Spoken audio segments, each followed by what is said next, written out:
to make things a little more interesting.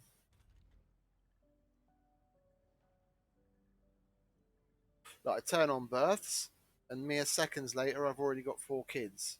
This place is a baby factory.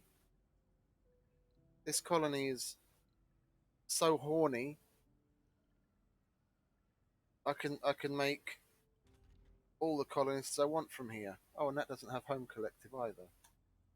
Turn that on.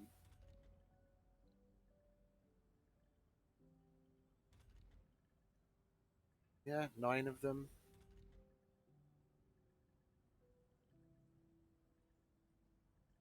We'll basically wait until those 2 nurseries fill up.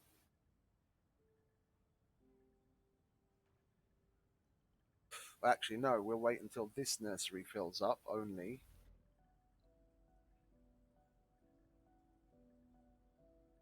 We've got more than enough people as it is. The problem is I've got people of specializations I can't even make use of at the moment.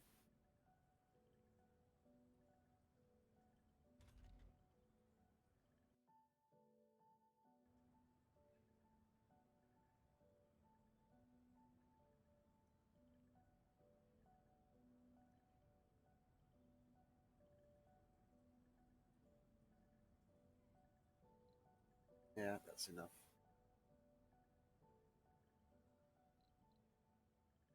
Yeah, so what? I left births on for a minute or two, and nearly 20 kids.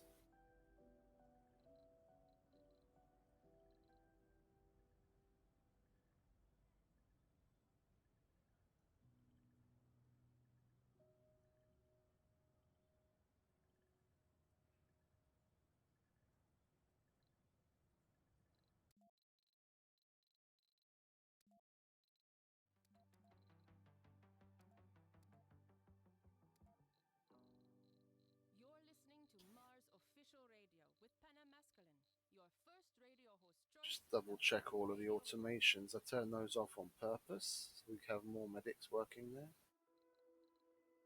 Where's that? Yeah. What am I going to do?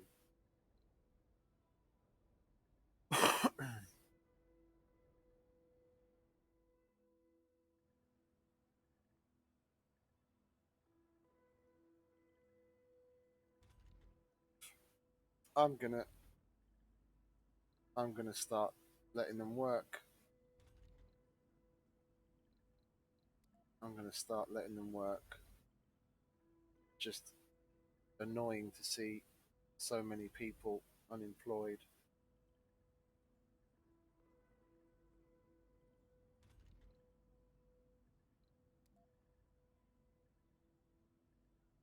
Yeah, so many trades that don't even need.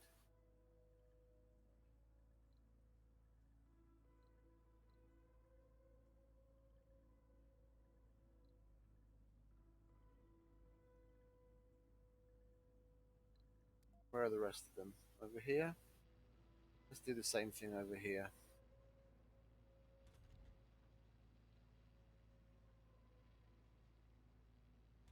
I have to keep an eye on it because if I leave the service bots off,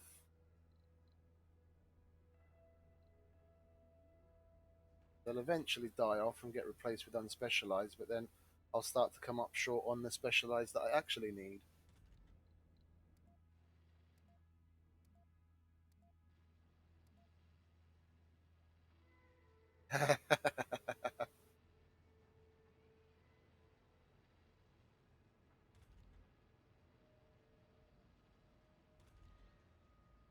have you um have you done the Watney challenge where you go through the founder stage with one colonist?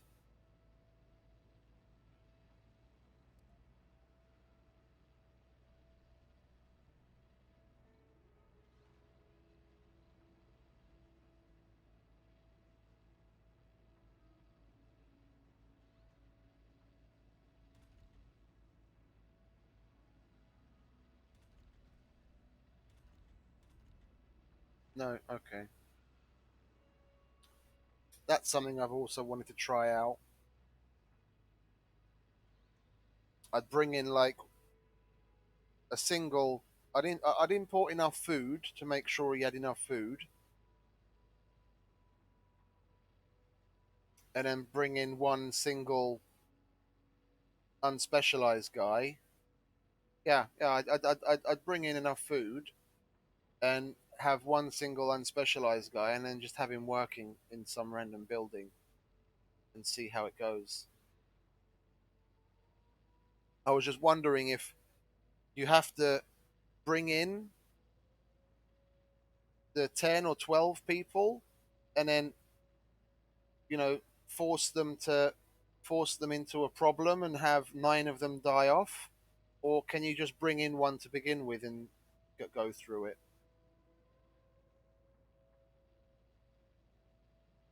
You can probably just bring one in and have him go through it, hopefully.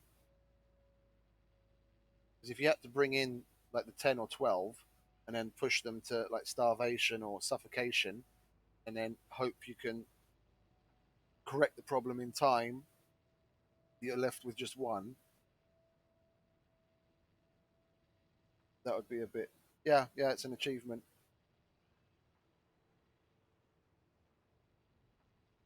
I think it's. I think that's. I think that's what it's called, the Watney Challenge. Let me have a look. I've been meaning to. I've been meaning to do that one. Where is it? Yeah, the Watney Challenge. Pass the colony approval stage with a single founder. Yeah, because they don't commit suicide, do they? Would you like to meet up sometime? Maybe have a glass of And wine or they something? don't lose as much Sure, we could talk and talk and talk sanity and for morale. hours. Yeah, Be safe. yeah, that's a good You know idea. how to reach me. It is soon Friday again. You know date night. Mark. Oh, well, it's time for another song.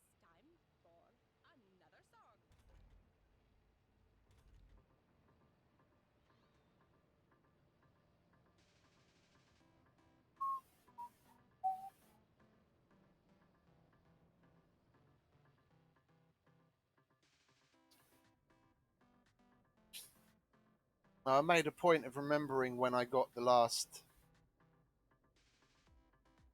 What is it? Seeds mission, or sorry, the first one since since I started streaming. I was 30 minutes into the stream. Yeah, no, I definitely wouldn't do it on that though. No, that would just be a. I'd start a game and I'd just play long enough to get the achievement to give it a try.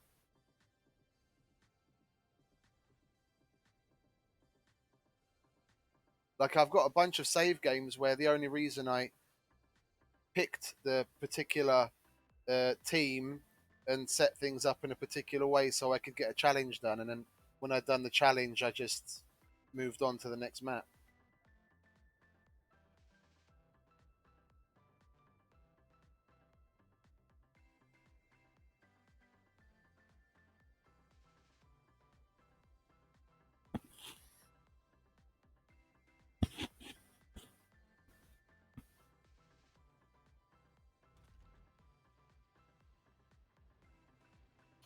Come on, guys, there's enough of you.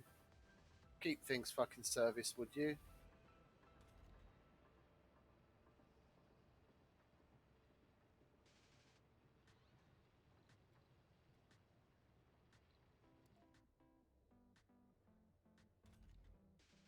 Yeah, how are they getting on down here? I hadn't even taken a look.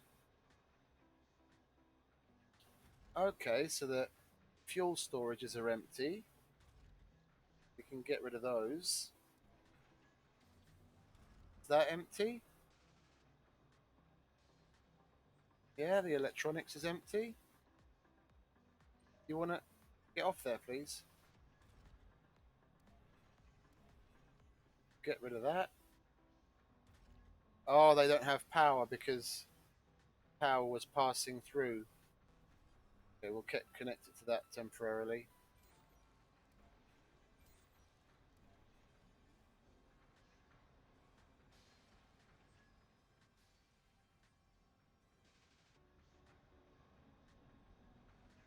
Yeah, the food's moving along nicely.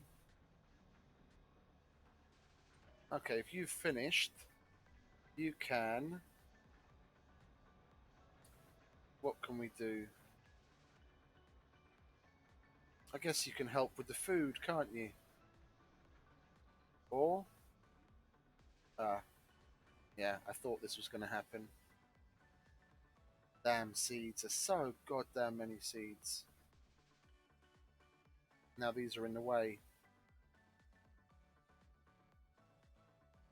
How many on there? 2,000, 2,000. That was helpful.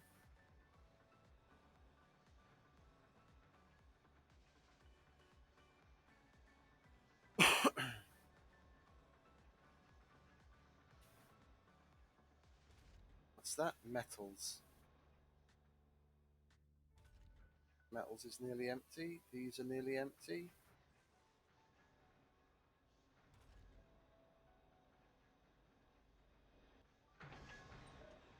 Why are you just sitting there? We'll get you to load there and unload there. If I can empty that, if I can get rid of that, then I can put another concrete in. And then they can continue moving the concrete because we've run out of space for concrete over here.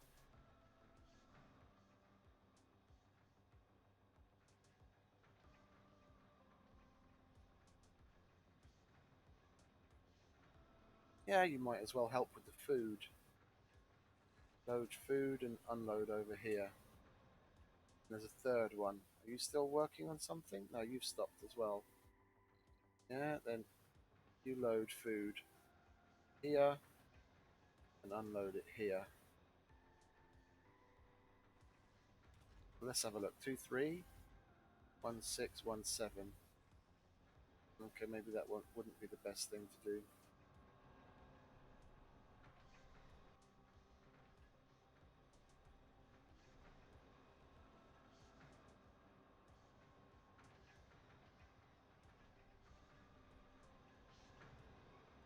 Okay, yeah, the code.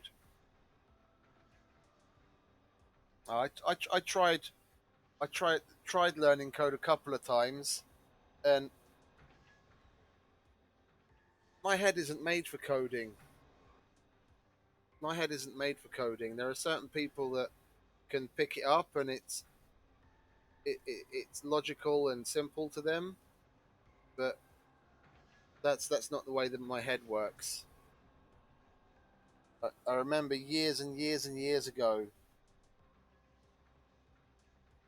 probably 20 years ago, I was doing some freelance photography and graphic design in Illustrator, and then touching things up in Photoshop and stuff. And I tried Dreamweaver. I don't know if they even still have Dreamweaver for making websites, and I tried learning HTML and CSS, and I got the basics, but it wasn't really something that stuck in my head. And I tried learning a little bit of all my food is here. The delivery guy's here. Back in a second.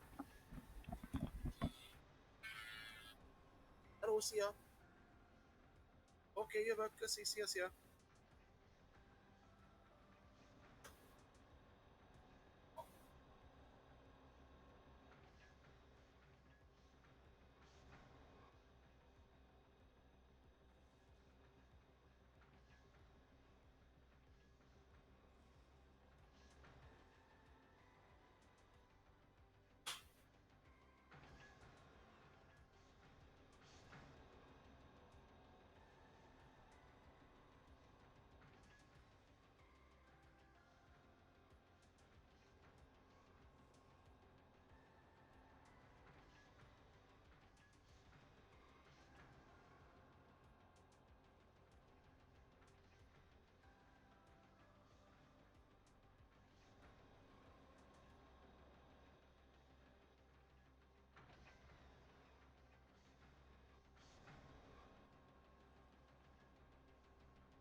Research complete.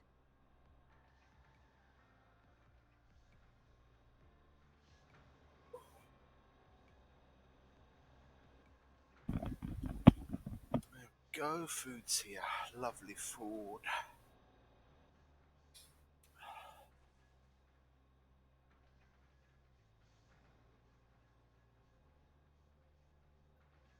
I will. I'll do something a little funny. We'll put him on follow mode. I'll just leave it there, and I'll eat my food quickly. Nice burger.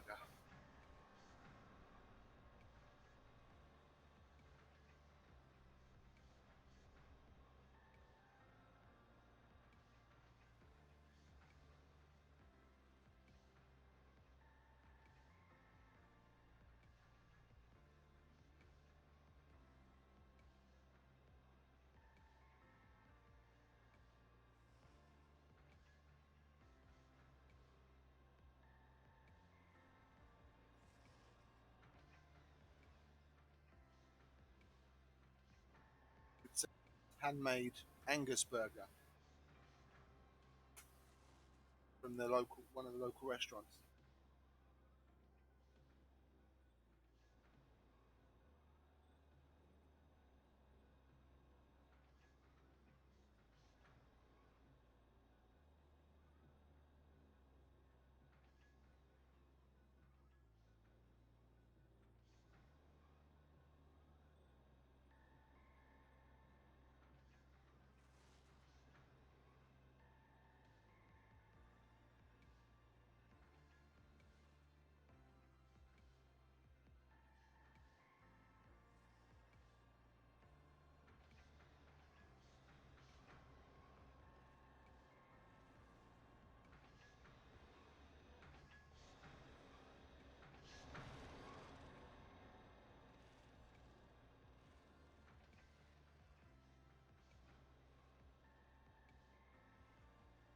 No active research.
Research complete.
Oh, that was lovely. Oh, I really needed that. Nice bit of fresh beef. Oh,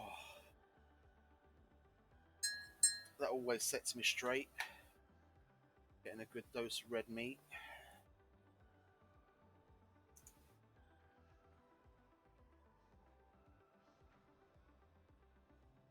Oh, that's one reason why I'd find it particularly difficult to be a colonist in any shape or form. Whether it's the moon or Mars, not having meat. Oh man.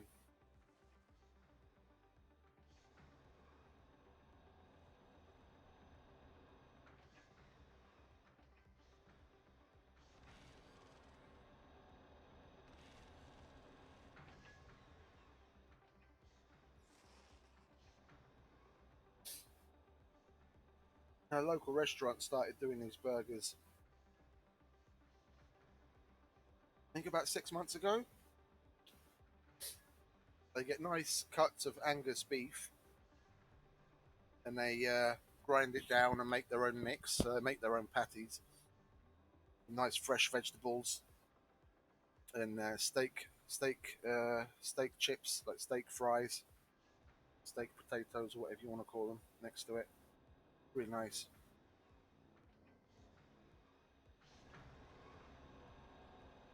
It's not just one of those, out of the freezer kind of hamburger patties. It's what's in it, and it's nice and fresh. This is Mars Official Radio. I'm Miss Escalon. It is time for another letter. This comes from Tony. Hello, Miss Public Service. I've been a long-time fan of the great music you play. Regarding our future educational system, I have an idea. If our kids start their training at age 4, they will likely reach the sufficient academic level to start their lives as productive citizens by age 20. What do you think? Tony, your proposition is appealing, but I doubt that children can absorb abstract information any earlier than they already do today. Instead, I suggest we exclude subjects that don't apply to life on Mars, like domestic science, art, and handicrafts. Okay?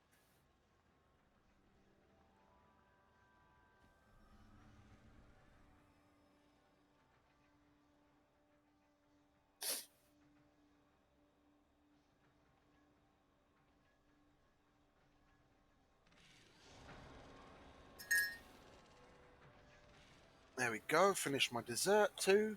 Nice little chocolate souffle. Vanilla ice cream. And we can get back to it.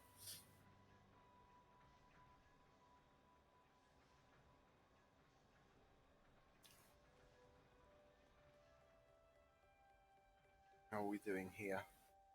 Oh, that concrete's nearly empty. Nice.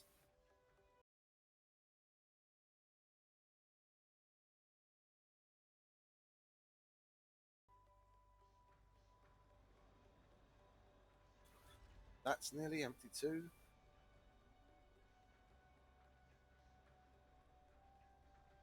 Oh, and we had someone come back. Did we get a seed? Did we get a seed mission in the meantime? No.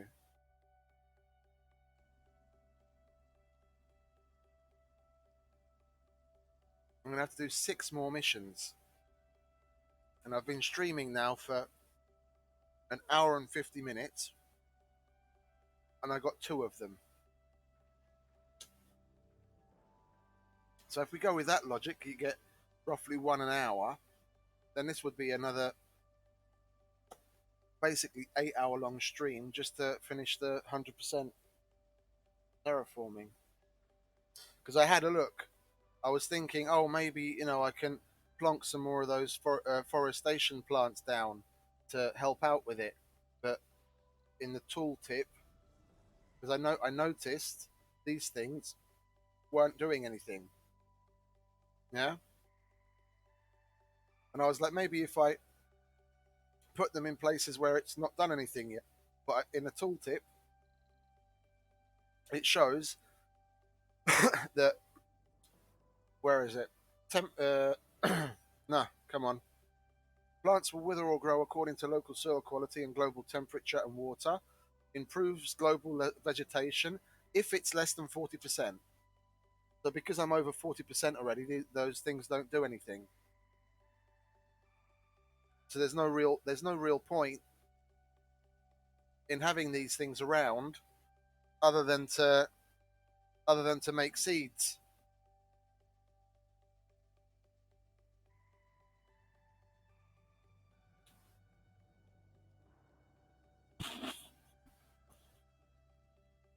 I always thought they continued to help increase the vegetation percentage all the way up until the end.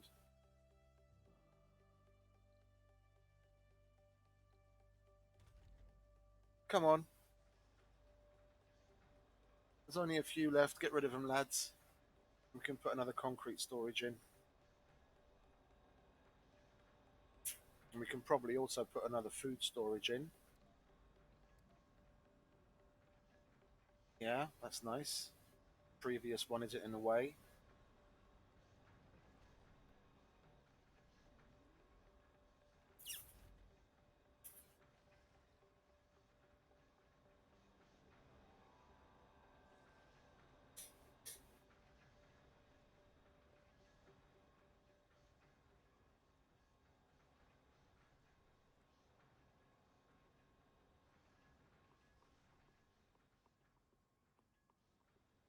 Metals is nearly done.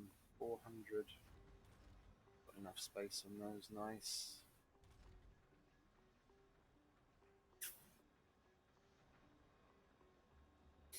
Come on, get rid of that 0.8, please.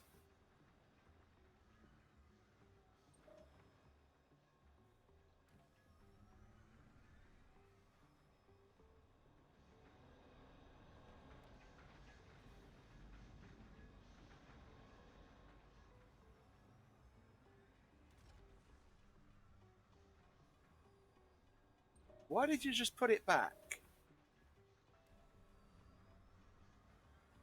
Just go over here with it, will you?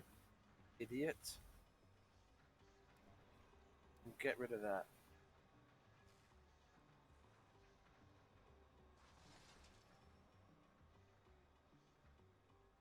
Yeah? Oh, that's disconnected again. But it'll reconnect any minute because I'm going to put another concrete down.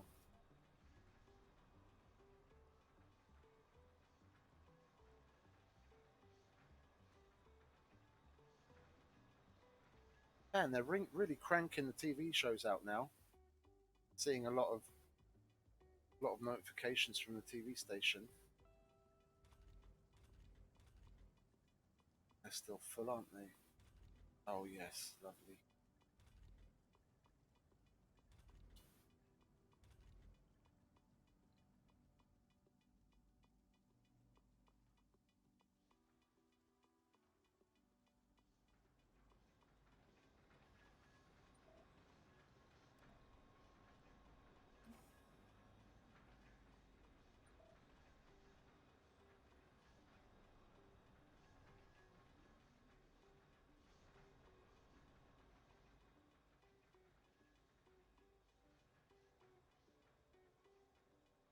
I kind of screwed myself with these seed storages the way I put them there.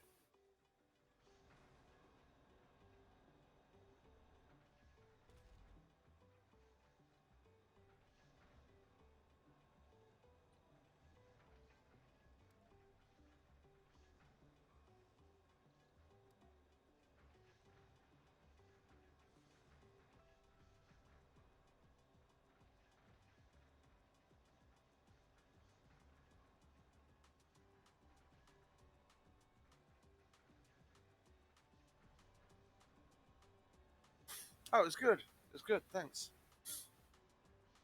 Lovely. Definitely hit the spot. Good bit of red meat always hits the spot. Brings you back to life.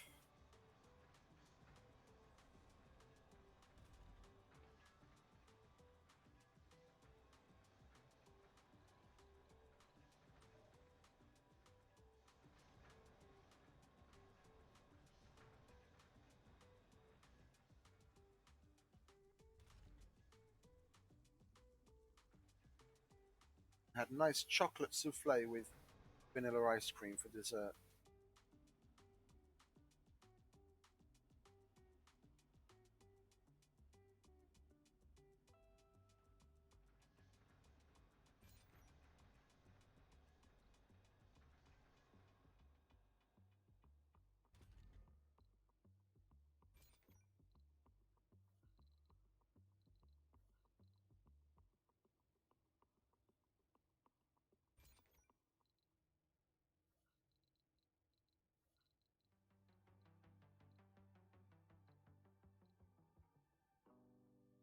This is Mars Official Radio with Pentamasculine. I aim to please your musical needs.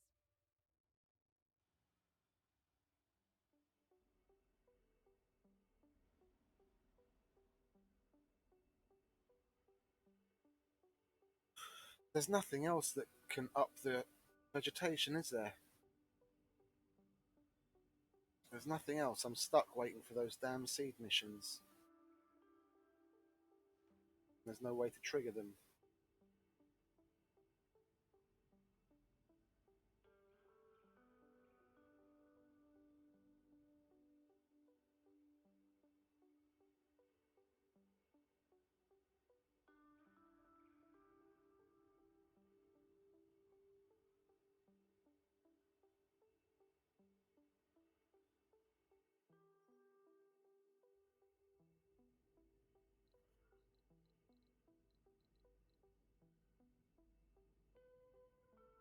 Let's build another wonder.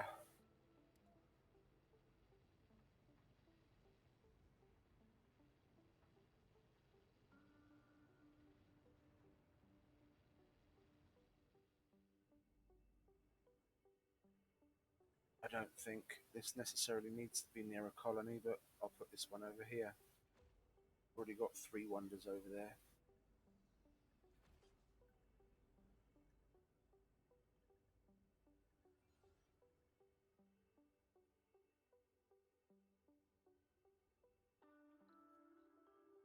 And that's going to be, what did it say? 110 power. 70.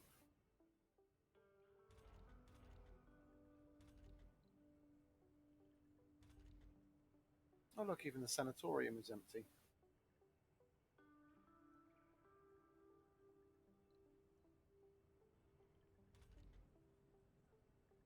Do you people really not have any negative traits? You've all been through.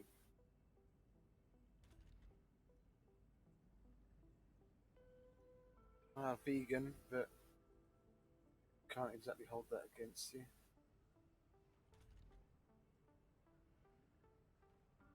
Yeah, see that whiner could go into the fucking sanatorium.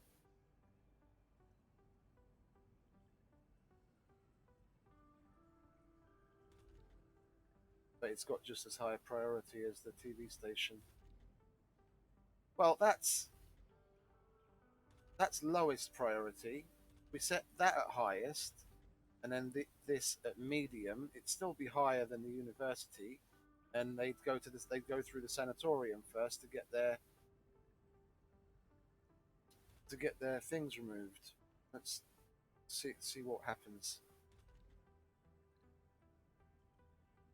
They actually come here, or they will just go back to work.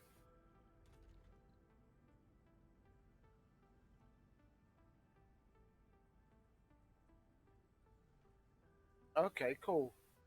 Where's the list? Where can you find the list?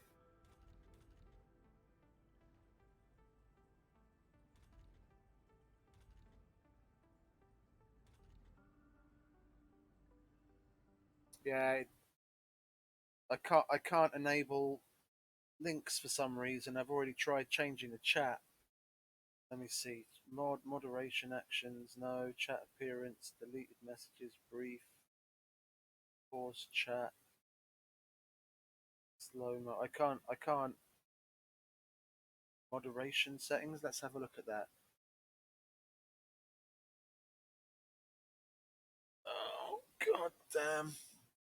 I cleared my cache and now I have to log in with Authy again. So,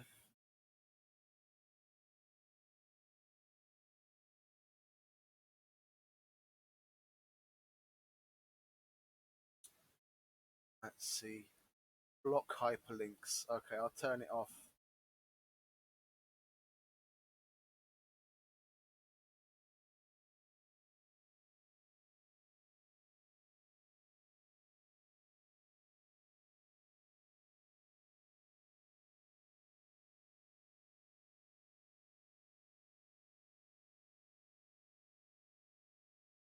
Oh, hey, big brain. How are you?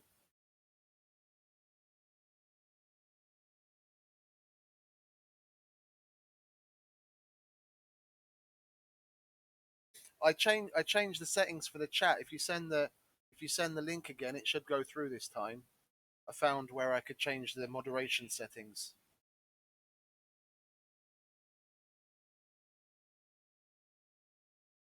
What are you playing? Playing Surviving Mars or something else? There we go.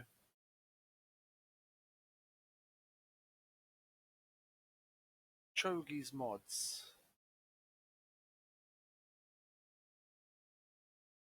More info bar. View colony map. Show a dome marker for areas with a save game. Patient transport. The transports will no longer remove a route just because the supply area is empty of resources. Instead, they'll just sit by. That's already in the game, isn't it? Rotate all buildings. Oh, nice. So we don't have to put down certain things. What is it? The large turbines. Solar array follows sun. Oh, so it's just like a graphical tweak that the panels actually follow the sun.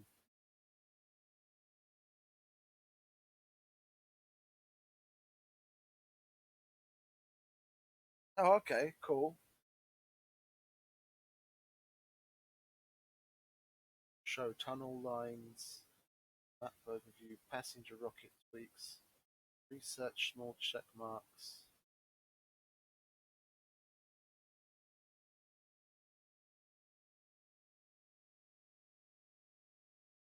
What's that? Stops rocket cargo from being removed when you leave the rocket screen. Oh, I getcha. I get you. So you start setting up a rocket, and then you think, oh, do I need this or that? And then you have to go back out of the screen, and then when you come back, it's reset, of course. Oh, I'll leave that window open. I'll look through that list. That looks like quite a significant list.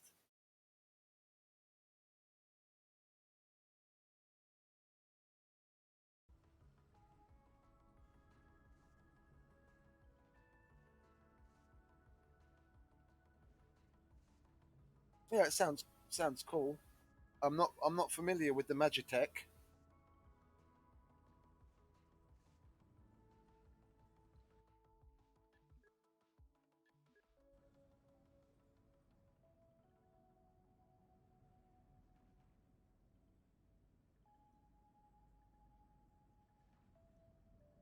When it comes to magic and things, I've been more of a Thaumcraft, Botania, and Astral Sorcery kind of guy.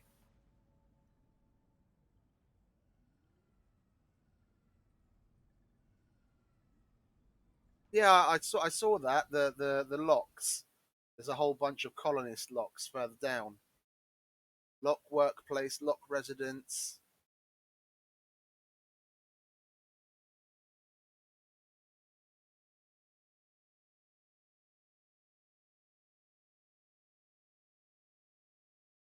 There's a whole bunch of cool things. Really, it's a really long list. Yeah, but there's some that are a little cheaty. Like there's the rover automated mode, which basically gives you the automated mode without having to unlock the rover command, the AI tech. Like those I'd leave out. Place a lake. Adds a rock you place to mark a lake spot. So this will ignore the uneven. Oh, okay. Now when it comes to lakes, I had a really cool idea. I don't know if they'd be able to do it or not, because the lakes that they have, the small, the what is it? Where are you? Come on, lakes. The small, the lake, and the large lake, they look okay. They're lakes, but the huge lake is just a weird, stupid shape, and it doesn't look very good. And I was thinking, what if you had like a freeform lake? So basically, when you go to, so you'd have like here, you'd have custom, and basically all you do is put down the spigot, yeah, where the water comes out, and then when you place that, you get a tool that looks similar to that, and then you could like paint out the area that you wanted to be a lake, and then if they assigned each hex, each square, each hex, a value for how much water it needs to fill and how much concrete you need to build the lake, then when you finish painting, it would show you here how much you need to finish building it. And it would build it and it would fill it, and then it would just like randomly generate the edges, with rocks here and there, but otherwise just make it look like terraformed edges. And then you could make a lake in whatever size or shape that you wanted, as long as you had the resources to fill it with water. That would be really cool. Because then, could you imagine if you had like a map like this, and you had the water, you could basically turn this into a crater lake. Yeah, so the whole thing on the inside would be a big lake. I mean, granted, you'd need a stupid amount of water to fill that, but that would be super cool. And you could do things like you could make like a river going down the center and shit, or whatever you wanted. Basically, you could make it look like there were little rivers. The only reason I don't make more lakes is because they're such weird and stupid sizes and shapes. I mean, I could probably get away with putting some of the smaller ones up here to make the place look better, but there's no real point anymore because I've already got 100% on the water. It'll just be to make the place look better and pass the time.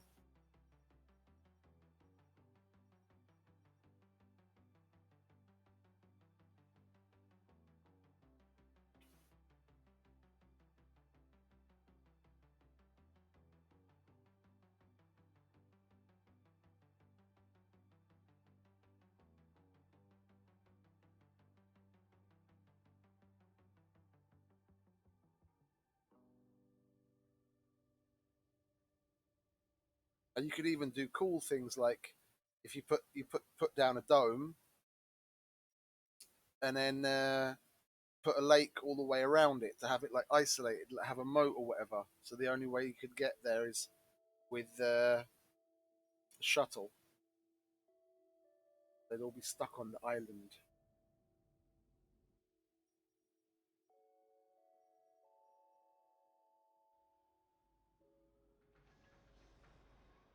So how's this? Is that empty? Yes, it's basically empty. Can we please get rid of that point fucking seven concrete? There we go. Go on, carry on. Go and put it down.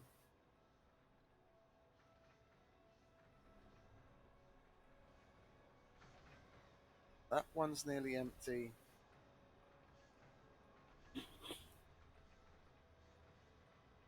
I mean, the possibilities are literally endless. I mean, just looking at the mods. I mean, I guess that's why they did that silver DLC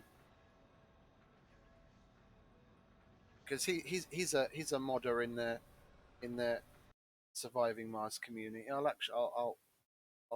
give him it. Surviving Mars workshop. Where can we search? Let's do silver. Silver. Yeah. No, I remember seeing these, a lot of these, when I did look at the mods once or twice that I looked through it. He's got so many more buildings. You could,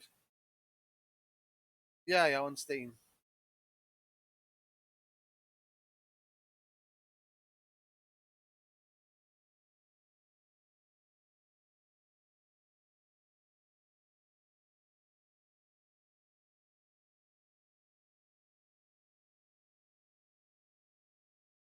He's got so many more buildings and tweaks. Like he made a passage hub.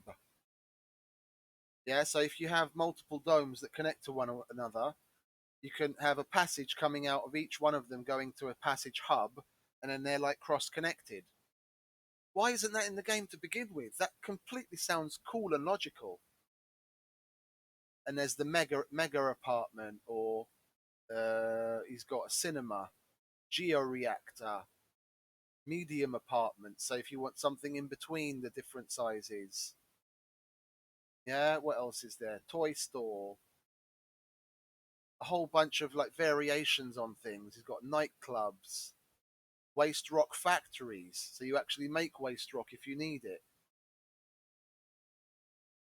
Advanced fuel refinery, geothermal power plant. Like he's got so many buildings just from the mods that he's made. They could probably put out another 5 or 6 mod packs just from the stuff that one guy has made. Yeah, and then medium-sized air and water tanks if you don't want the huge one, but you need more than the smaller one. Or there's even the extra large water tank, so it's even bigger than the one that you've got right now.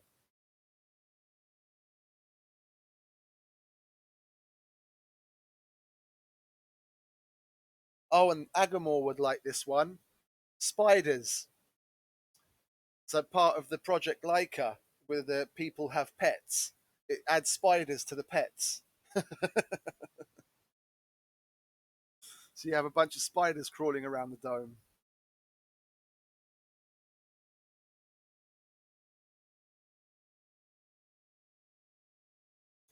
I, I remember this guy had a lot more stuff in the mods. So probably it's possible. Yes. It's possible that he's removed a lot of stuff from the Steam Workshop because they do plan to possibly release another DLC with his stuff in it. So I remember he had a lot more. He had a lot more. There was a whole bunch more buildings that I don't see here in the workshop.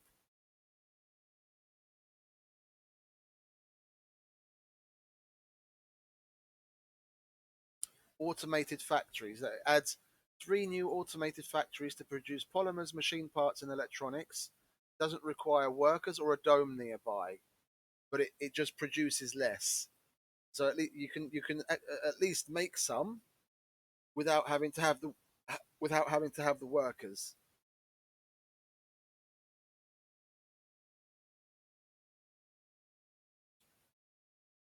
Supercomputer, what's that?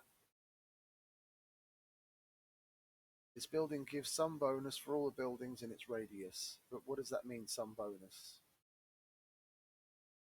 Decreases the electricity consumption? Decreases the water and air consumption.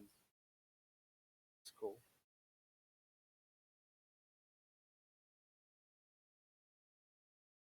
Yeah, I can imagine because you could just set a whole load of those up. So even though they produce less, you just set 10 of them up, and then you've got. No, I get it. I get it. That's the same reason why I don't pick certain things. But like, where are we? Like the things like the apartments or the georeactor. It just adds another different type of making power. And that passage hub, that's one I'm gonna put into the list for the 1075 playthrough. That's really useful. Let's have a look at it. Compatibility with base editions and True Dome network. Okay. The colonists can cross all hubs to join another dome during new residents. Can cross only one hub. Okay, so same. They can cross one passage. Then with this hub, I could basically make the kind of colony setup I wanted to make before, where the domes are interconnected. You could have little pockets of specialized domes connected to a main hub where they live.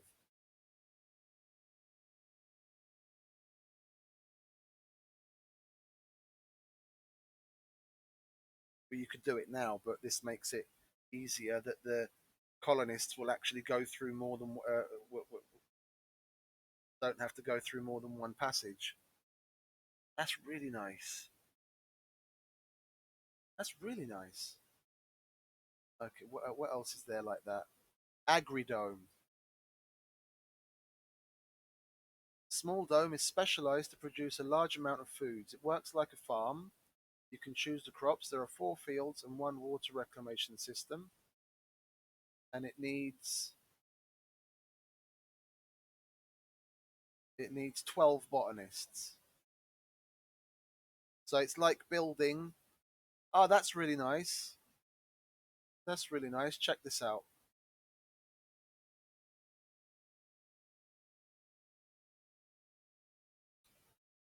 A little specialized dome.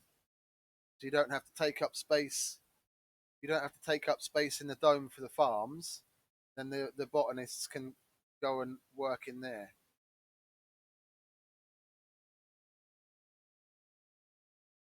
See, it's these kinds of little in-game alternatives and tweaks that I like, because that takes the load off of the dome. Then you don't have to put farms inside of it and waste space.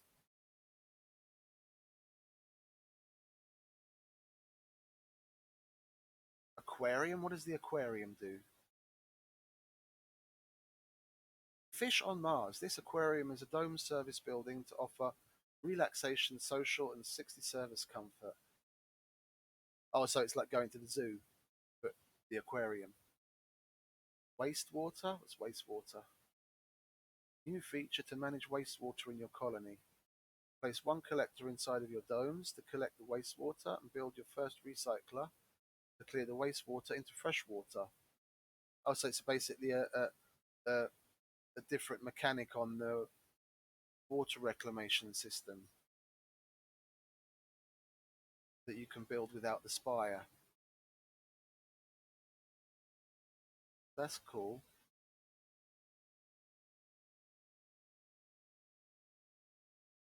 Yeah, I'll leave that. I'll leave that window open. I'll have to take a look at those when I go to put the mods together that I want to use for the difficult playthrough. How are we doing here, guys? That's empty. Nice. We can get rid of it. And get rid of that by the looks of it. And we can get rid of cabling.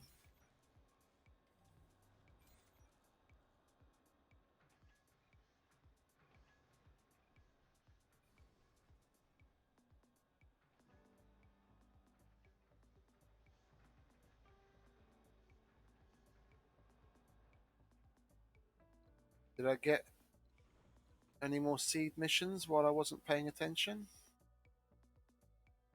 No.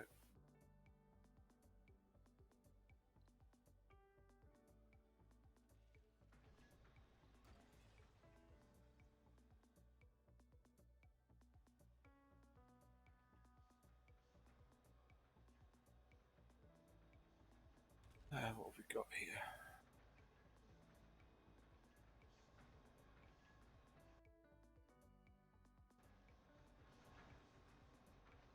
These are interconnected, aren't they? I can get rid of this power cable. Yeah, and then I can at least put the rare metals up here. And then the polymers up there. And then these two can get moved.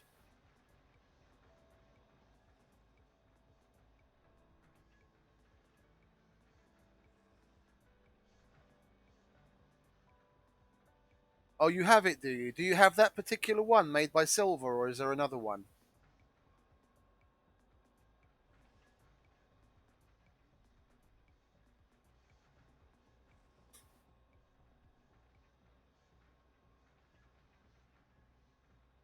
Yeah. It looks really useful.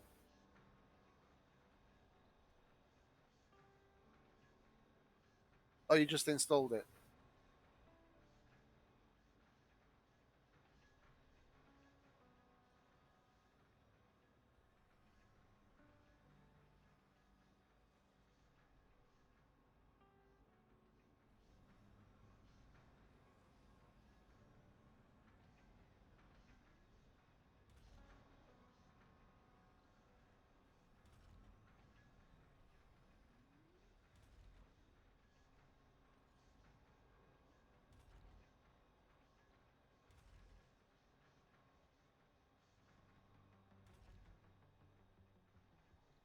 Another TV show. Mars Official Radio with Penem Askelin. Stay tuned, enjoy, take a break, and just chill. Our songs will go down like an energy pill.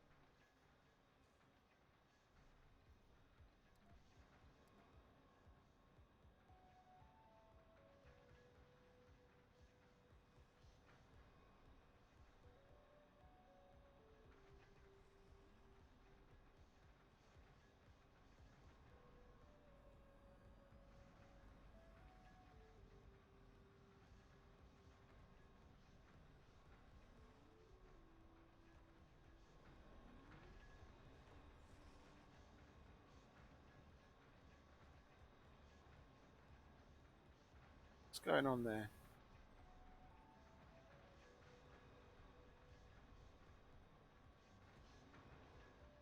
There we go.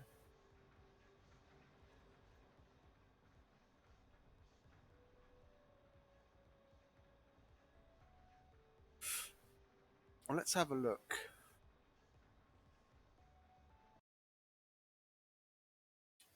Let's clear the filter.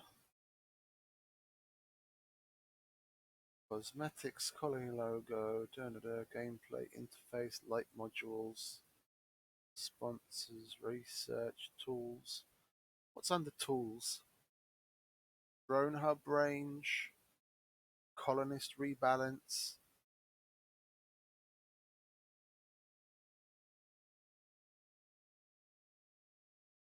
Oh, here's that Chogo's GGI, Chogo GGI's library.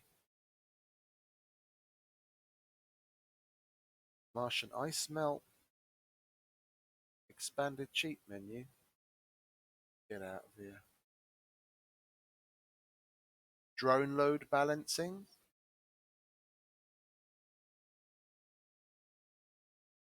What does this do? Automatically reassigns drones from low loaded hubs to heavy loaded hubs every hour. Drones are moved from the highest population low load hub to the lowest population heavy load hub. So you don't have to keep moving the drones around where there's a bunch of them sitting around. It'll just take them away and assign it automatically to the other one. That's another nice one.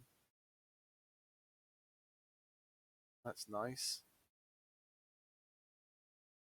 What's this incubator? Sounds weird. Works with built-in birth control features. Automatically moves newborns to incubator dome.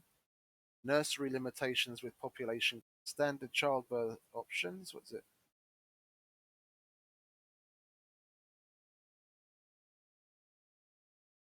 Okay. Oh, nothing really. Nothing really special.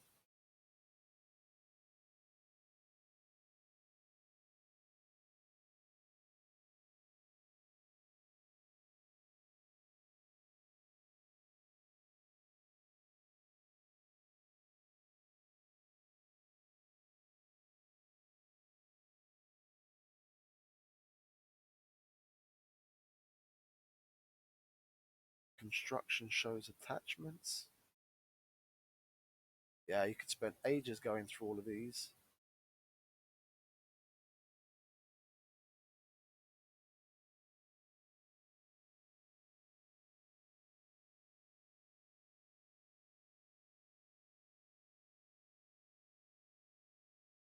Okay. Yeah, I had a feeling there'd be something. I mean, it seems like there's so many mods. There's bound to be something else that does something similar.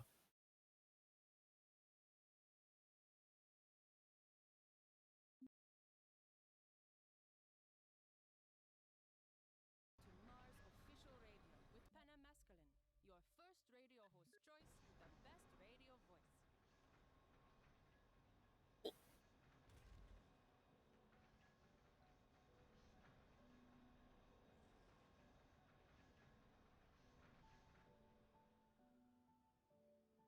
Those seeds depots are just annoying me.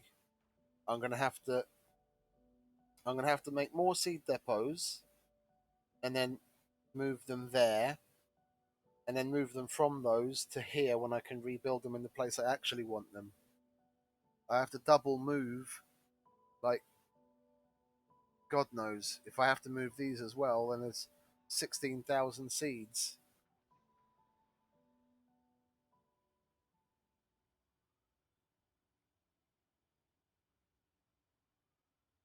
Is there a truck mod that can carry a shitload of stuff?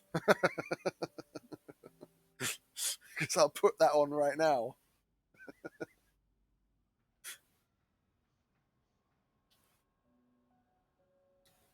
RC heavy goods vehicle can load 1,000 units of something.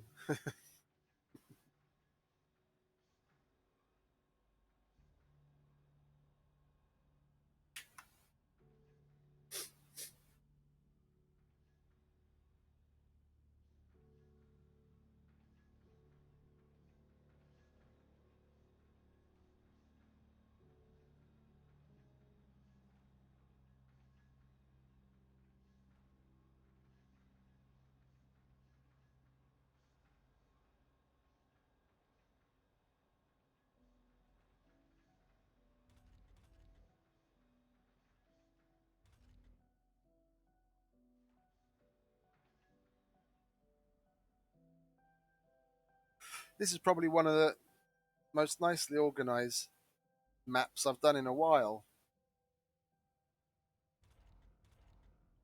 I don't normally get this organized.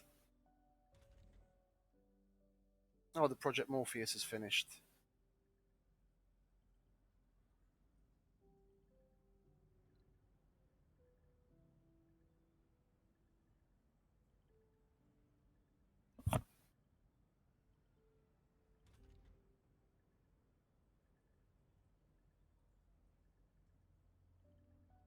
Yeah, see, this is the problem with the priority.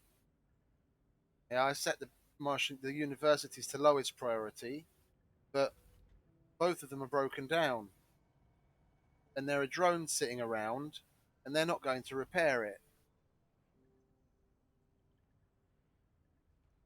It says a drone is on the way, but they've been sitting like this for a while.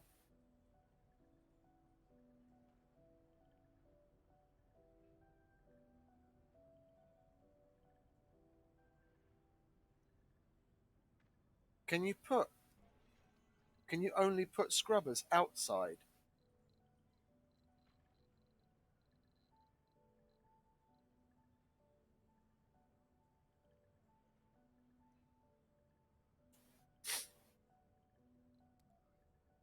Yeah, you can only put them outside. That's a shame.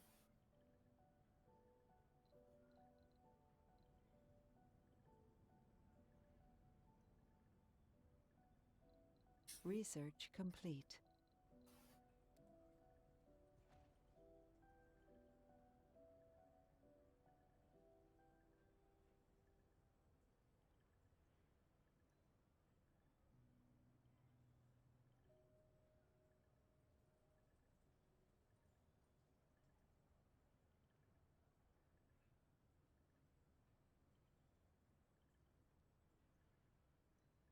Man, they really picked up the pace on making TV shows. Now I have 3 of these places. This is Mars I official seem to see a new Pan Am a new notification that another today comes from Earth. another TV show has been produced all the time. Aldous Lincoln.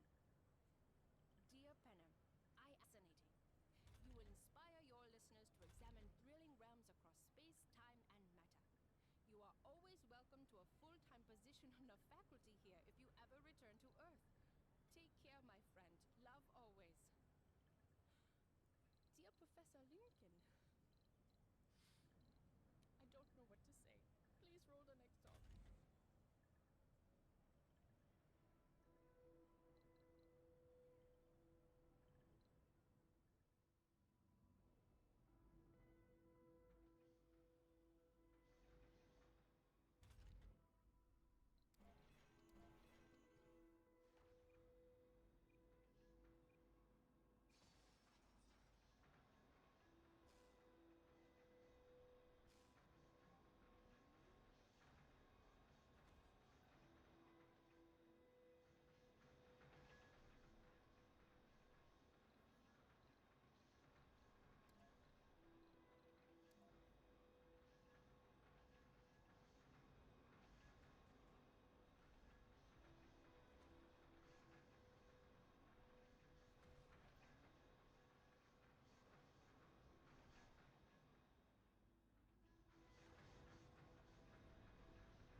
They're getting through these now pretty nicely.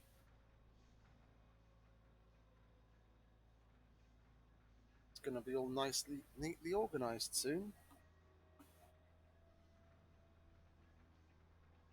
Once all of that's done, if I can get them, the majority of them to, I'll make another seed storages down here. Yeah, we can interconnect them because we're going to get rid of them anyway. Yeah, we'll put those there and have them move these here. Then I can build the ones that I actually want here and then switch it around and have them move it back. It's annoying that I have to go backwards and forwards, but I mean, it's my own fault.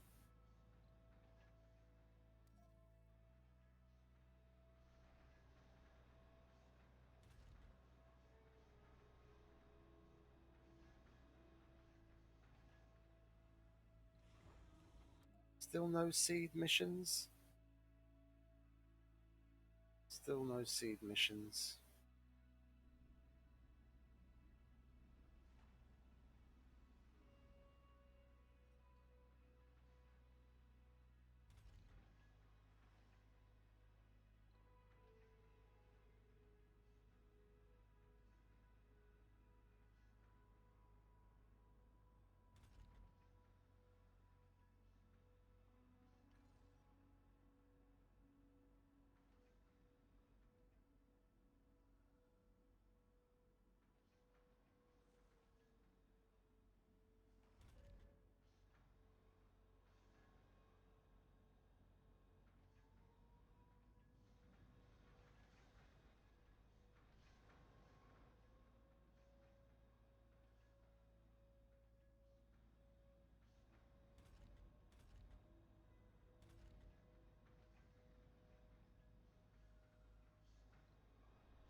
Another TV show. Damn, they're really cranking those things out.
Come on.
Escape Mars episode 4.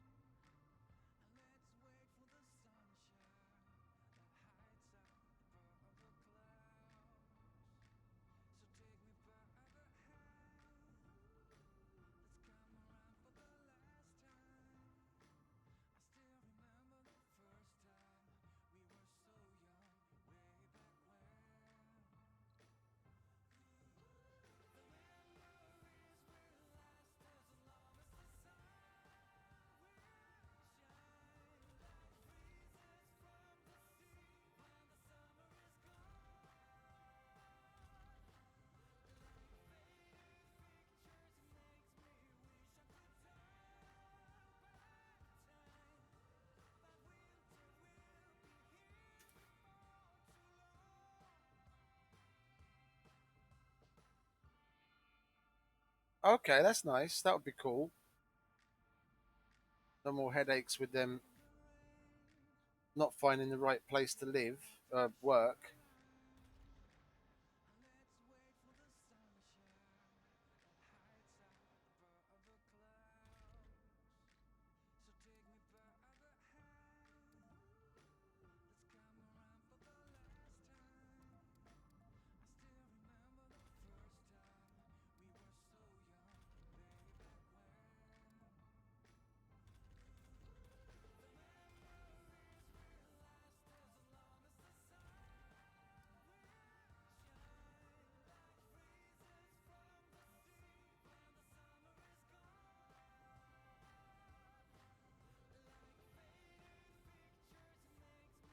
What's the name of it?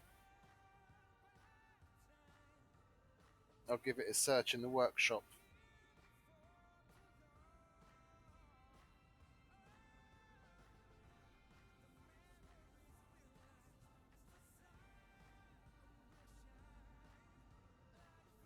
Coolio.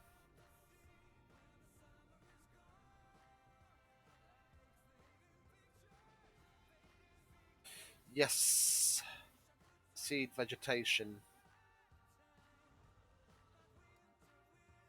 Let's get on that, boys. Only one? Only one. So we'll be up to 76.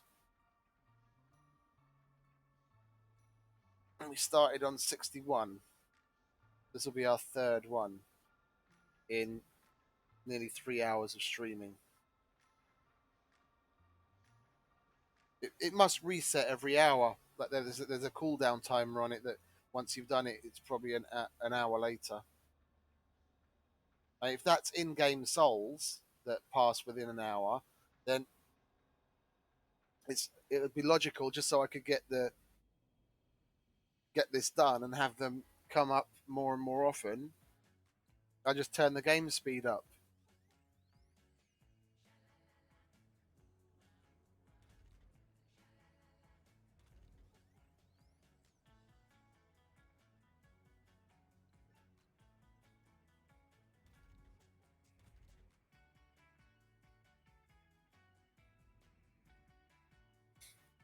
I'm going to do that. I'm going to crank it to the max for a little while.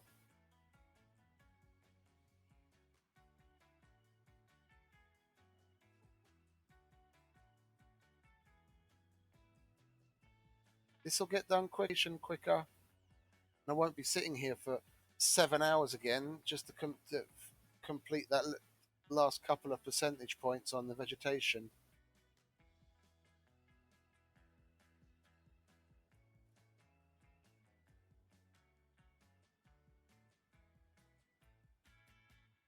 Look at that, like little ants scurrying along. Oh, our power's down. Why is that?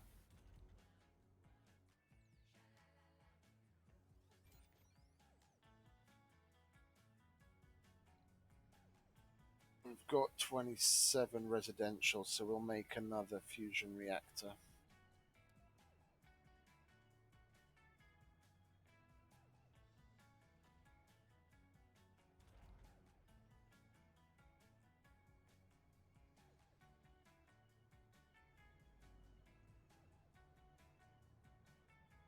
Research complete.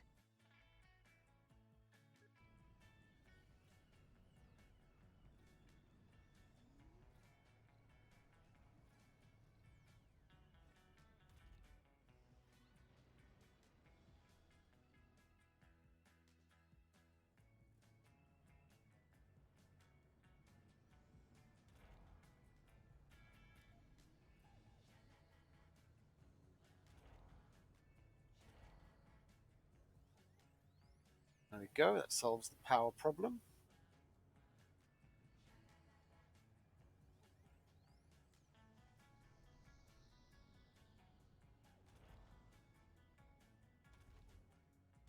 What do you mean it's malfunctioned? I've got a scrubber right next to it. Why isn't that scrubbing it? It's a good thing I just put that there. Oh, the new one. Because that would have gone down and I would have been much more in the minus. Why didn't that get cleaned? There's this triboelectric scrubber right next to it.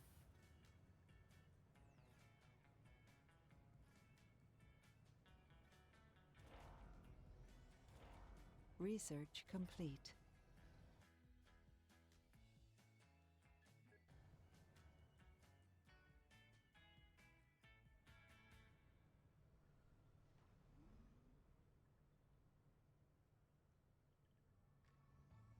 You're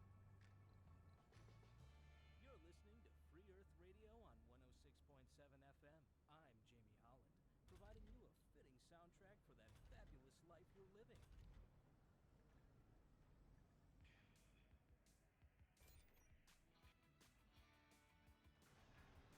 Oh, look at that, how much quicker it all went. That's empty. That's empty.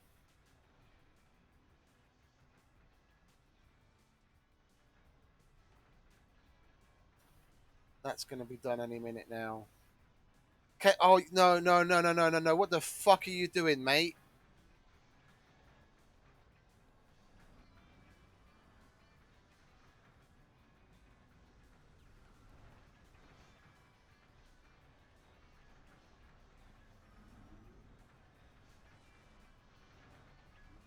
You got to be kidding. I misclicked to disassemble that one, and they were actually taking stuff off of that. What an idiot.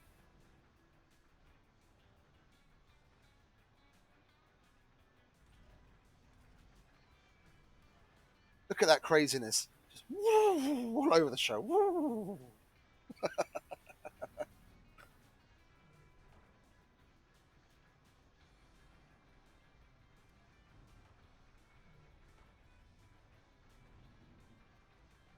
Make sure everyone can stay charged, seeing as there's so bloody many of you here. Give you plenty of opportunity to keep charged.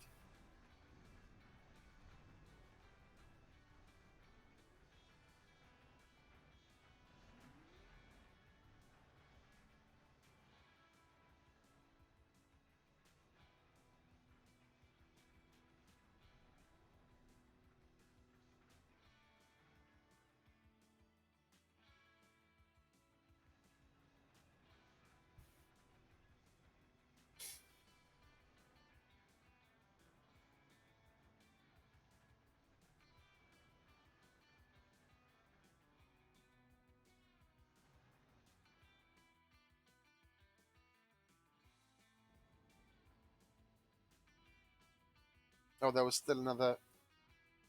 Oh, the what's his face? Space elevator. We'll put that here somewhere when this is sorted.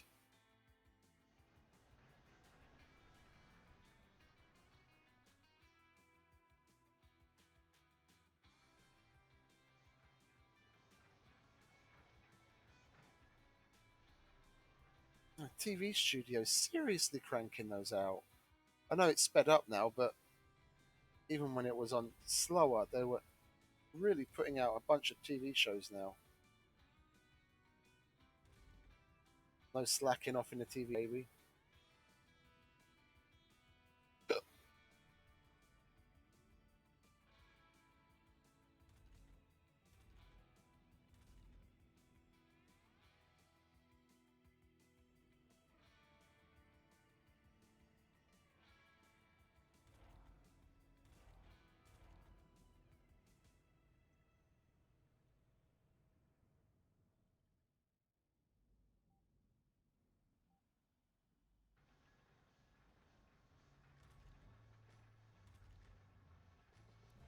I'm your host, Jamie Holland, and this is Free Earth Radio. Isn't it weird how Cloud seeding, yay.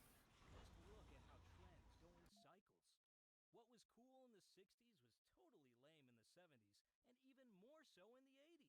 Then, right out of the blue, the very same clothes and Well, I don't styles really need to do disappear. that, do I? It doesn't help the vegetation increase. That's funny. Well, here's another tune for you.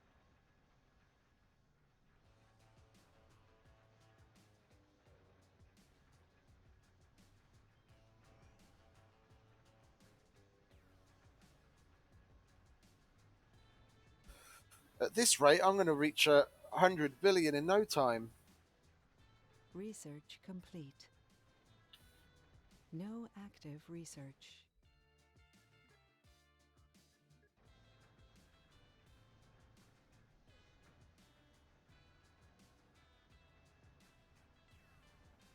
Well, now we're going to be at 81% once.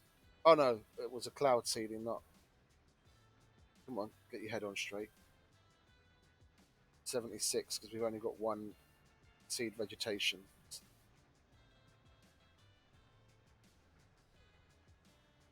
Okay, that's good. Oh, that would be sweet if that was handled.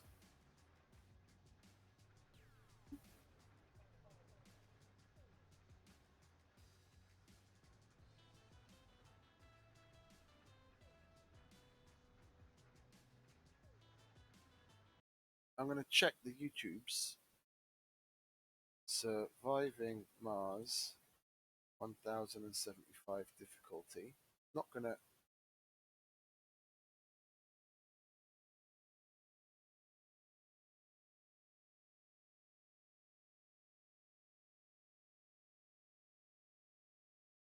Not going to look at any of them. I just want to see if the people that. Hello, everybody. My name is Provis, and welcome to Surviving Mars Green Planet. You guys seem to really enjoy the last series we did on the channel, and I certainly had a lot of fun playing it. It was, after all, my first playthrough of Surviving Mars, and we learned a lot of hard lessons. Now enough time has passed that I've forgotten all of those hard-earned lessons, so That's going to make our second playthrough that much more interesting, especially because I intend to ramp up the difficulty. All the way to we have to go for the Futurist. Colony logo doesn't matter too much. I'm going to go for Final Countdown because boss music intensifies. We have to choose one of the hard mysteries. Mars Gate could be kind of okay for me, or maybe Wildfire. No idea what the difference is, so we're going to go for Mars Gate. Rival Colonies. Marsgate on a high difficulty. I don't know if I'd go for Marsgate, to be quite honest. What was the other ones? I've done them all. Setup. We have to go for Paradox Interactive as our mission sponsor because they have the highest difficulty rating. We have to go for the Futurist. Colony logo doesn't matter too much. I'm going to go for Final Countdown because boss music intensifies.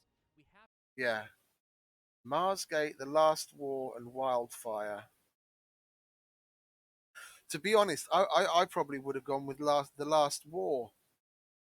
That to me seems like the easiest of the three. The Marsgate is the one where you have the smarter migration AI. I'll give that a search.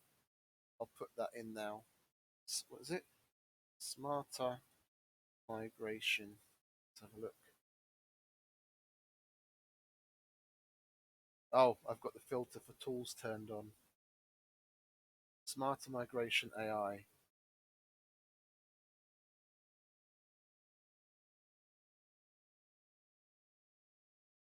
There's also smarter worker AI. What's that? Manual work assignment. Changes how colonists choose their work. Specialists will only work outside of their respective field if there are none free slots in the dome for their specialization. And only then will they look for work elsewhere.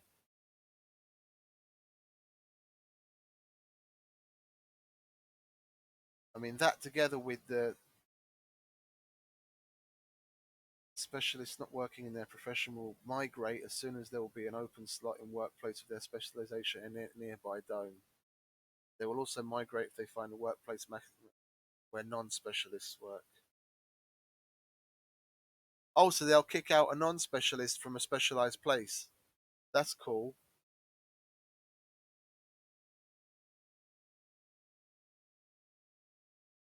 No, but anyway, getting back to the Mars Gate is the one where you have to repair the drones. No, those little trucks with rockets on them, and then you have to build the rocket defense. If you don't have the resources, and good enough research to research the rockets and then build them in time, that can be difficult. That can be difficult. And the Last War, I don't think you need anything really difficult in particular for that one. I've done all of the hard ones, and none of them were particularly difficult. But I think Wildfire, you have to keep researching those stupid plants to be able to make a cure for whatever virus there is. That's not nice because a lot of people die. And then what's the last war? Where is it? Yeah, that's what I would have thought.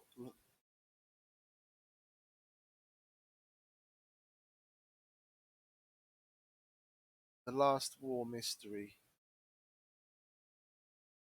Come on then, open it.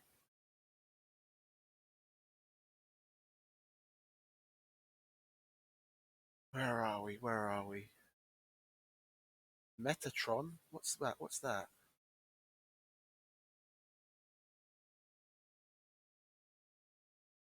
Here we go, Last War. Yeah, that's the thing between Earth and Mars.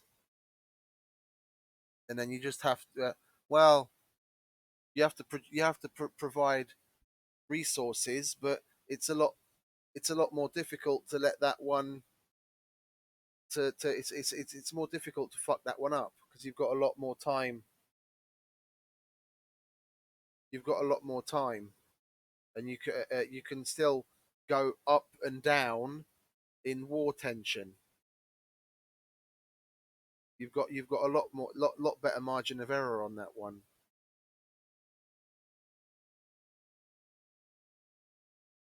Wildfire cure. Yeah, and then you have to keep exporting the wildfire cure. So then if you don't have good enough, what do you call it?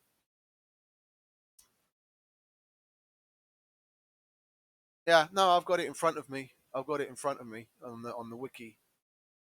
I remember the wildfire one. I only just barely finished that because I had a problem. Um, oh, excuse me. I had a problem growing the seeds. I had a food shortage to begin with, and then I had to switch the damn farms to grow the stupid seeds.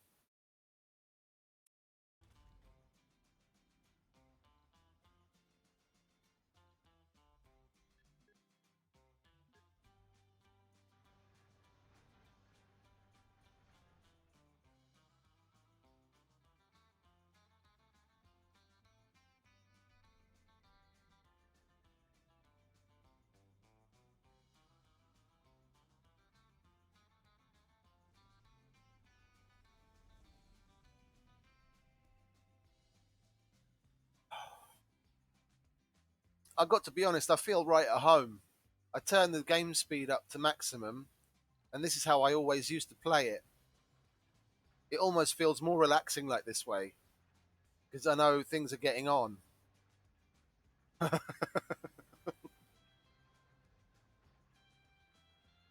I want this mess to be over. I want them to move these goddamn seeds so I can start reorganizing things properly. And the what is it, seed vegetation planetary anomalies to come around quicker.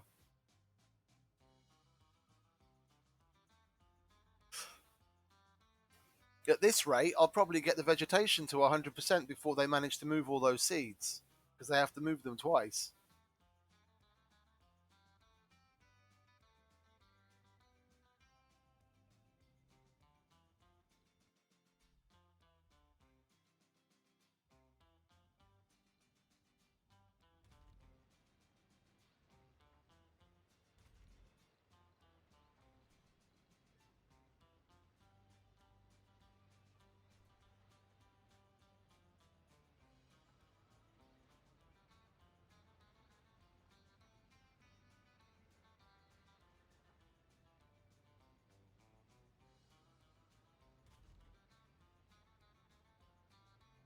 We need a lot of engineers again. I need to turn births on in the other place as well. Well, they seem to be having children relatively slowly. We'll turn this one on. This we really have to keep an eye on.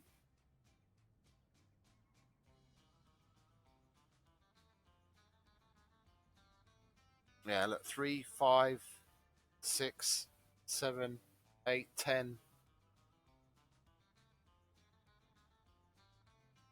15, 17, 19, 20. This is a baby factory. 21, 22, 24, 26, 27, 30, and I have to turn it off already. I had I had I had births on for less than 30 seconds. Okay, the game speed is now turned up. Yeah, but in that time they made 31 children. Fucking rabbits. What was that? You're going to test what happens if one dome have a human merger workspace for non-specialized colonists.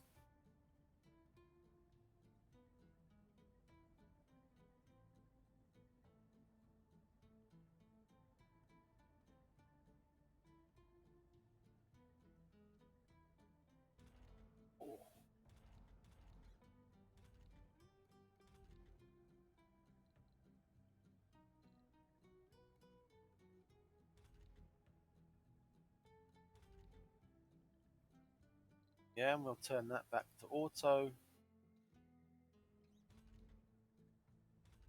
Turn that back to auto.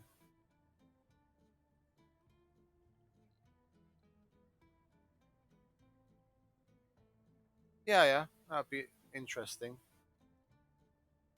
That's if I could get that. If that would work, yeah, then the way I originally thought I'd be able to set out and play this is I'd be able to do it. Then, because what I wanted to do was have a large dome in the center where they live and they have all of their services. Yeah, then you could space them out. You could give them all the services they need to keep them as happy as possible. And then you could have little satellite domes where you have your farms and you have your machine parts factories and you have this factory. And then you have a couple of polymer factories. And then you have another, what is it? Another little area where you have your, what do you call it? Your geologists and so on. You could keep people if I wouldn't stroke out again. You could basically keep them more or less specialized and localized to one area.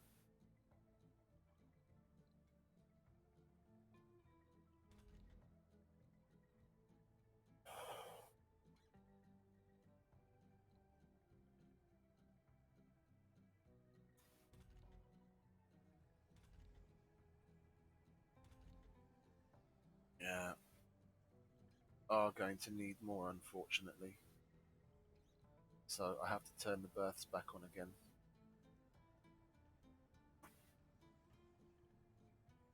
Yeah, I turned it on at 50 seconds on the timer.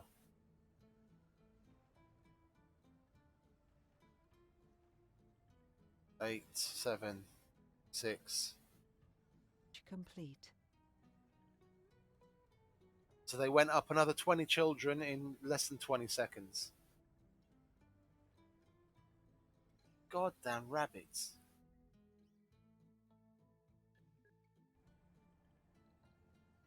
The bomb! Oh, the bomb! Let's slow down for that, shall we? What is this? An unbelievable amount of unaccounted funds has suddenly appeared in our accounts. Oh, that one. But are currently kept frozen. This comes shortly after we received the following cryptic message. Seth requires permission to test the bomb at a safe distance from your Martian colony. These funds should cover your inconvenience. Does Seth have permission?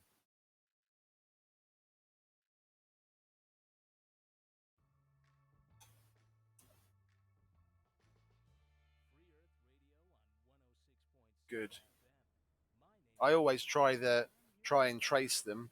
I don't know if that actually has a different outcome. I've never got a different outcome. It's not like I really need the money right now anyway. I've nearly got $100 billion. And that can cause a dust storm or a Mars quake. And seeing as I've got zero oxygen production, I'd rather not have a dust storm.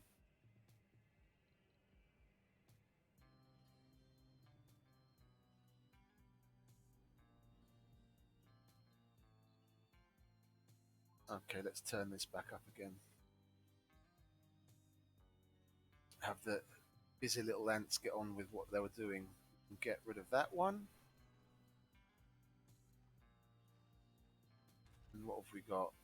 Nearly 2,000 there, nearly there, little. Yeah, okay, so those three are enough to get rid of what's left there. Research complete.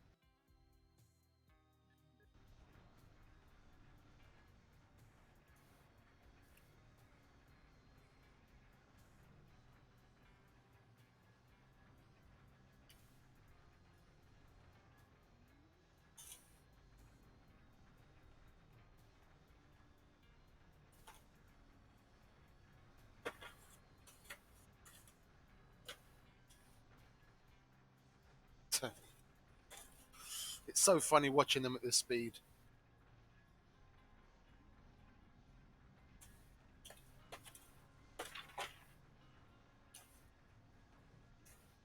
It's hard to believe I actually played at this speed constantly.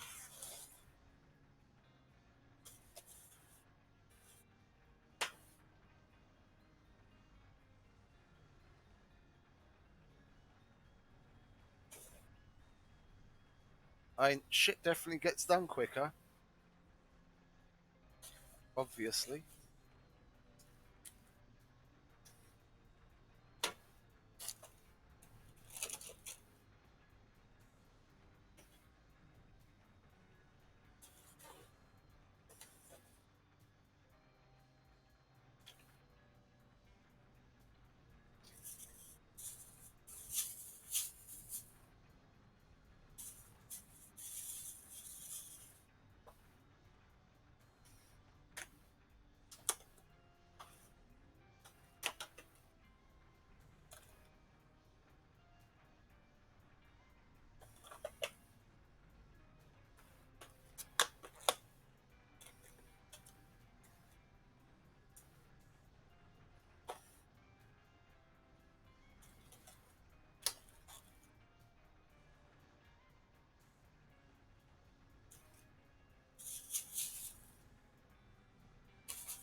Go.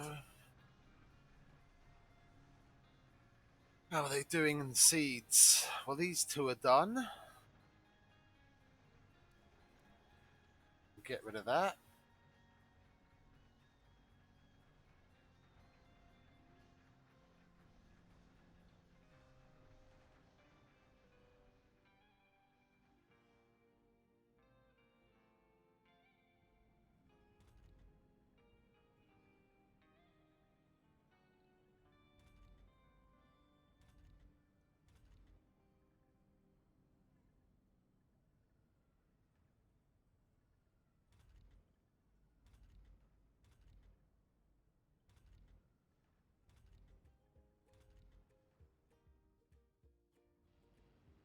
This is on automatic, isn't it? Yeah, okay.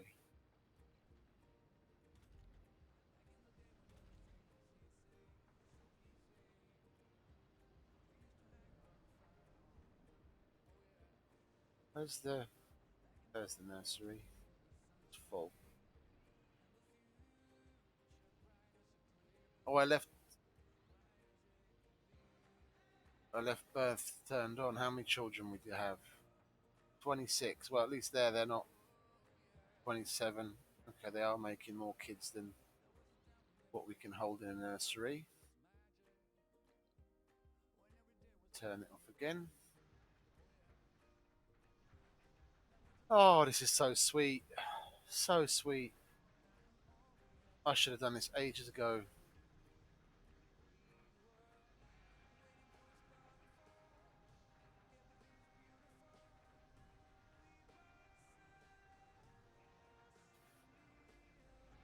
What's that? 500, 500, 500. Yeah, and because two of them are emptying to it, we're going to need yet another seed storage, just a temporary one, just to finish it.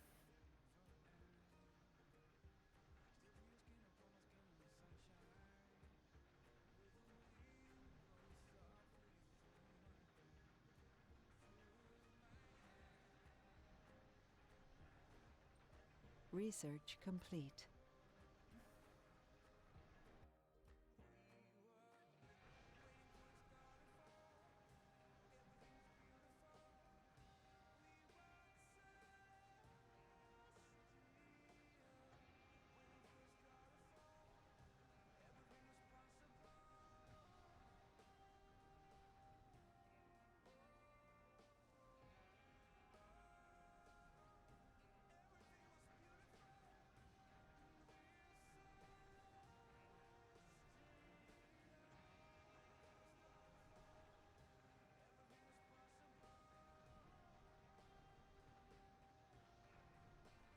Let's follow one of these drones on this speed.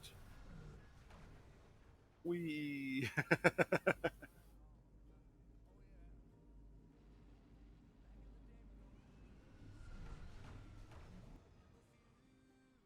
Zipping around. Oh, he's going home.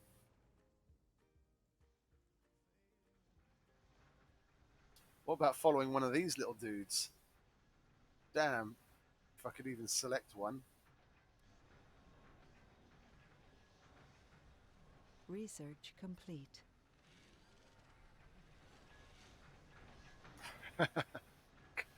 It's nuts.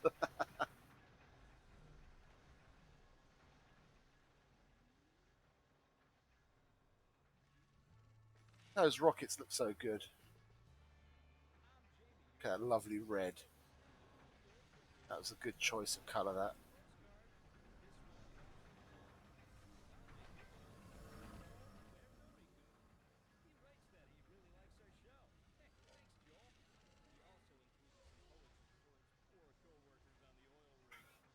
That's nuts.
Okay, cool. Yeah. I'll definitely make a note of it for when I get the that next playthrough's getting set up.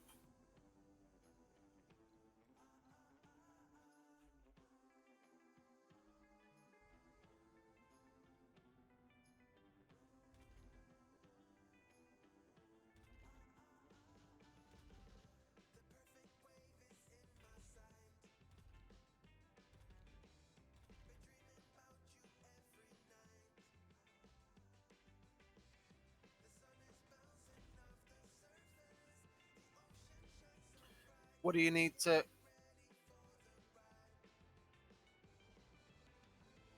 Oh, okay.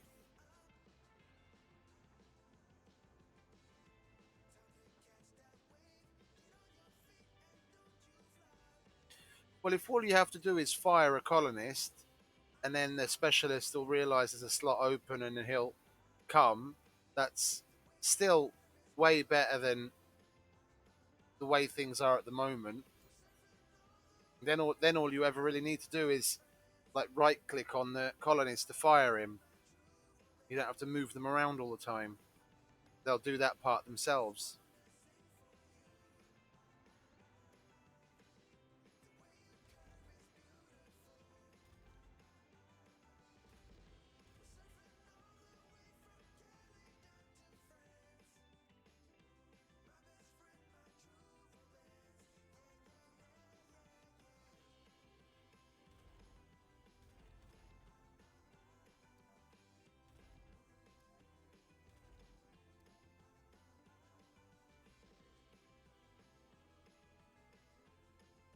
Yeah, that's the main thing. That's the main thing.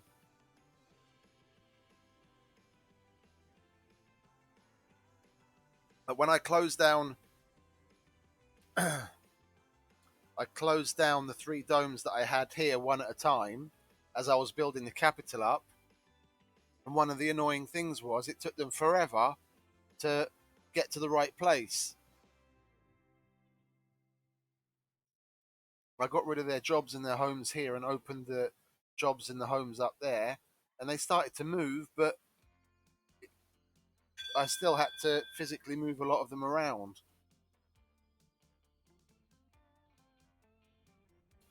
And like when you've got an excess of a certain job in one place, then you don't have, like I had earlier in the previous episode, then I wouldn't have to do all that moving around. With that mod, you could totally make a breeding dome.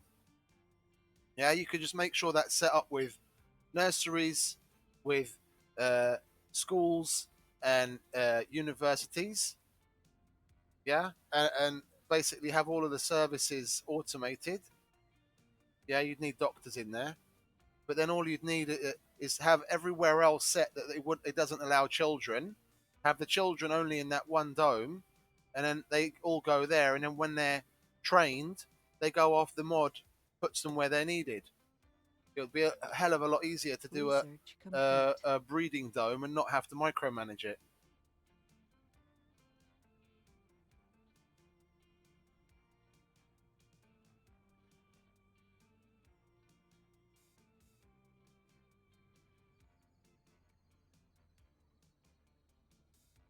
Yeah, well, it probably takes some time, no? Because I mean, they've actually physically got to get there. No active research.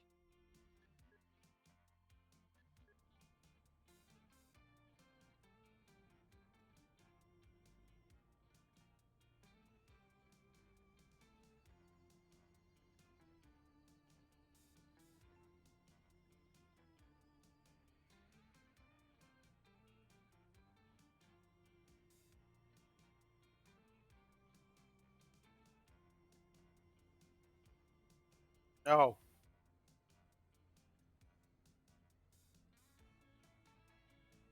that's unfortunate.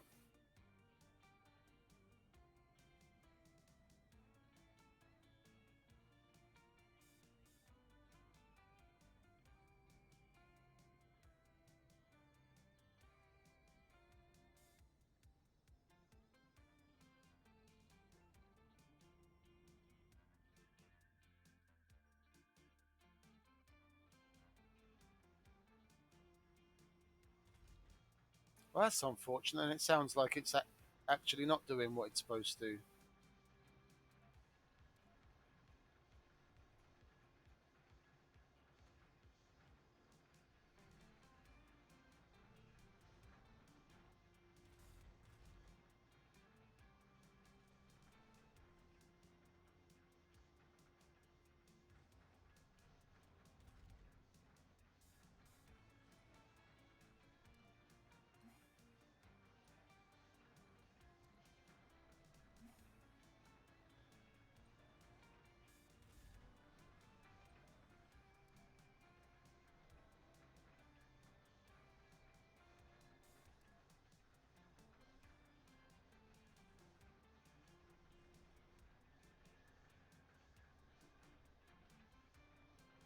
Research Oh, complete.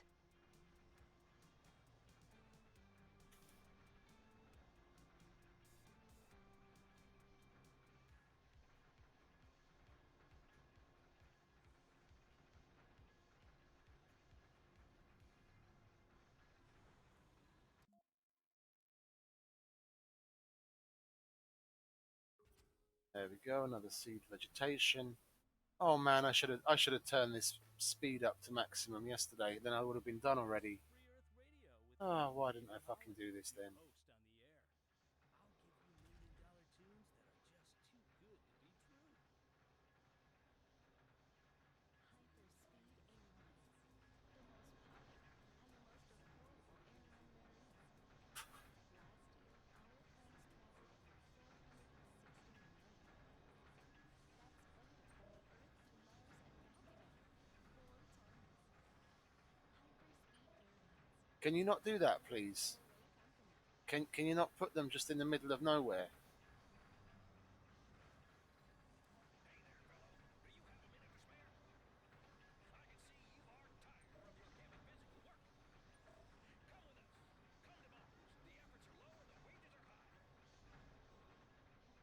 Oh, it's still a help.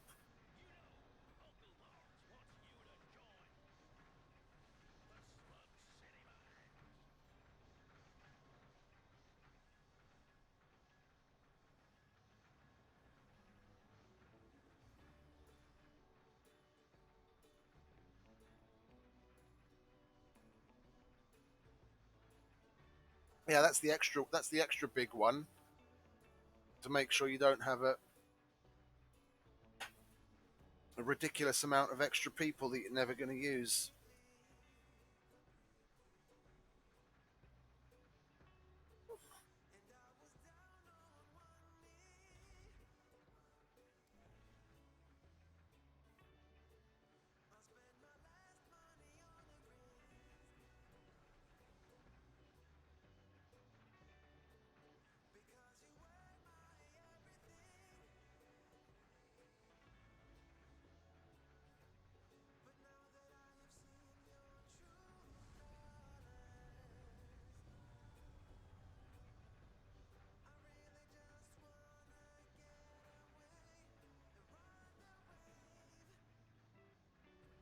Well, it's in game.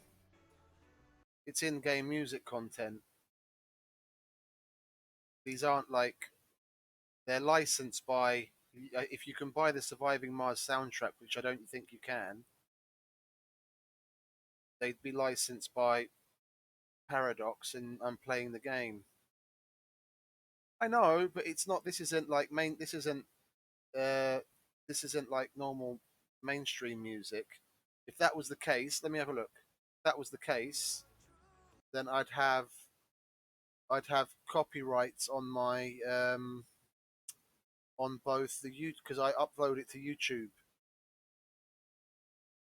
I don't have any copyrights on any of the YouTube videos because I just I export it from my content manager, the video producer. The, the dashboard, Twitch dashboard, says I have zero copyrights on my channel, and the same YouTube hasn't flagged anything in the game as copyright. No, this is fine. I did.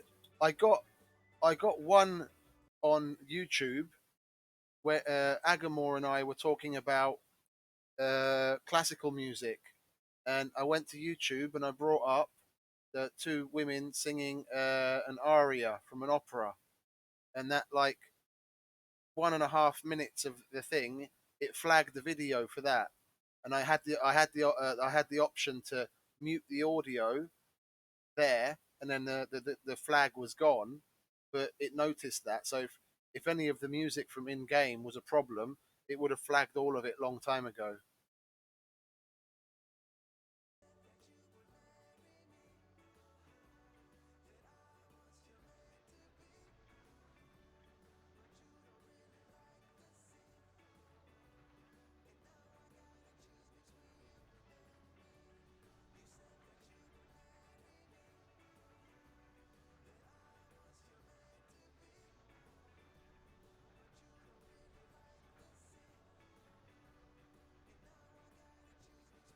No, I know. I've read it, but it gives it recognize anything that's copyrighted that would cause me a problem.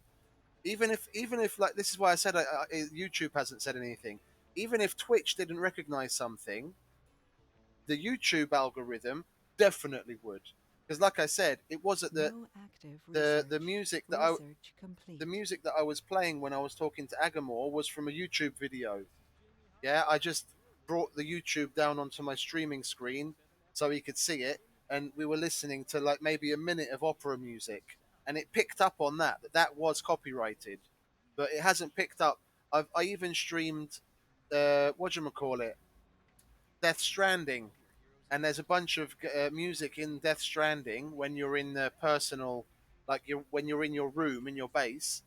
Yeah, you can put the music player on, and I listened to a whole bunch of that music, and that's definitely copyrighted because they released the soundtrack for Death Stranding, but YouTube didn't flag me even for that, so it's fine as long as the YouTube doesn't flag you. You're fine. They overflag everything. If YouTube hasn't flagged you, you're fine. They lock down on that so hard.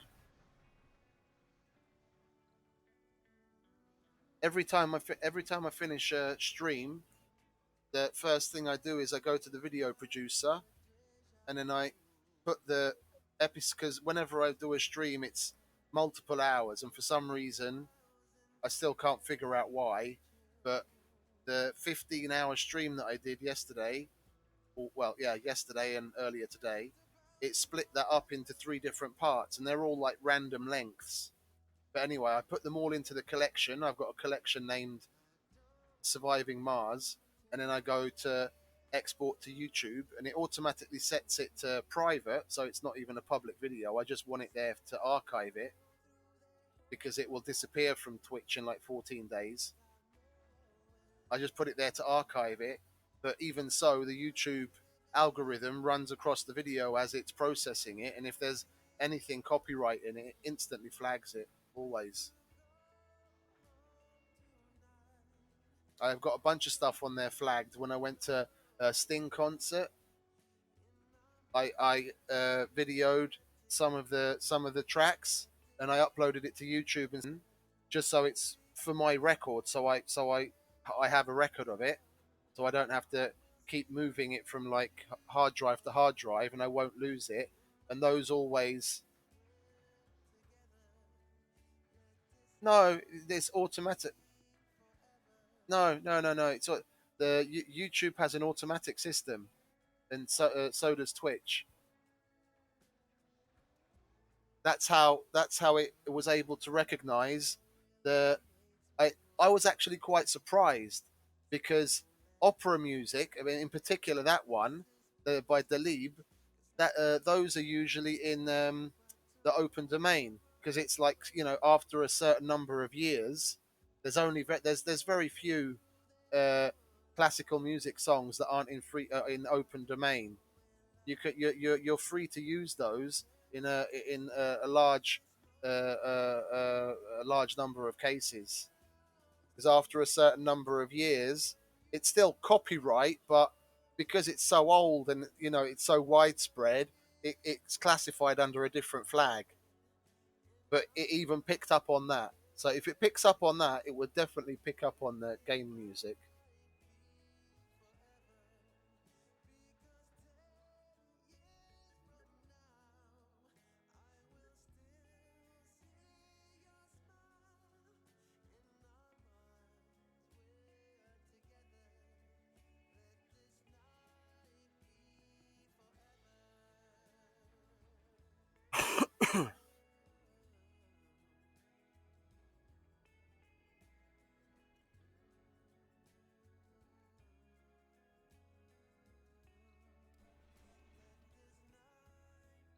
And they do overdo it a bit with the copyright stuff on the music, because I know a lot of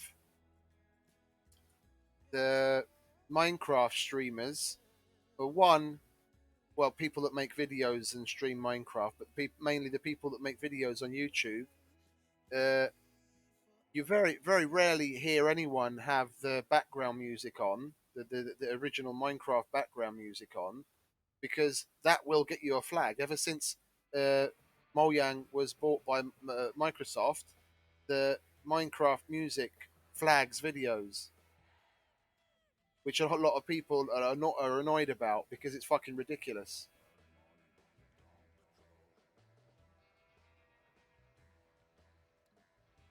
You can still use like little excerpts of it, but if you're playing the game and the music is, you've got the music set to be on in the background, that can flag your video.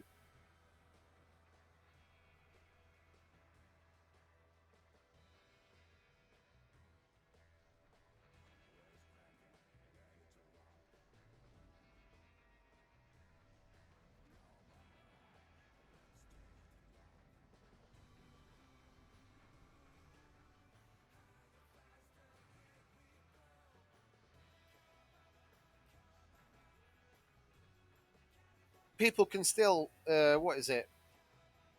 People can still flag it manually, but the vast majority of the stuff is done with algorithms. There's just so much. There's so much uploaded to YouTube. You couldn't possibly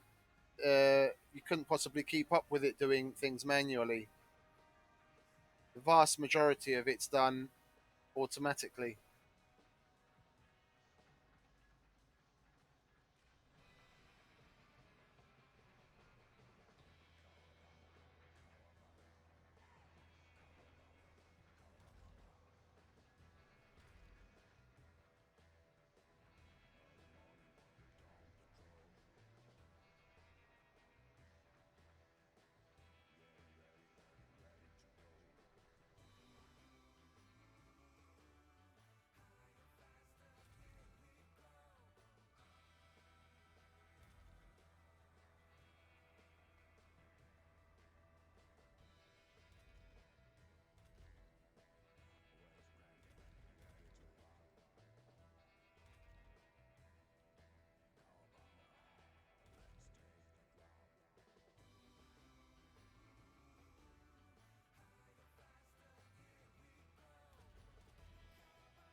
Come on, start frigging a little faster, please. 25. I will come back to it. Seems slow enough.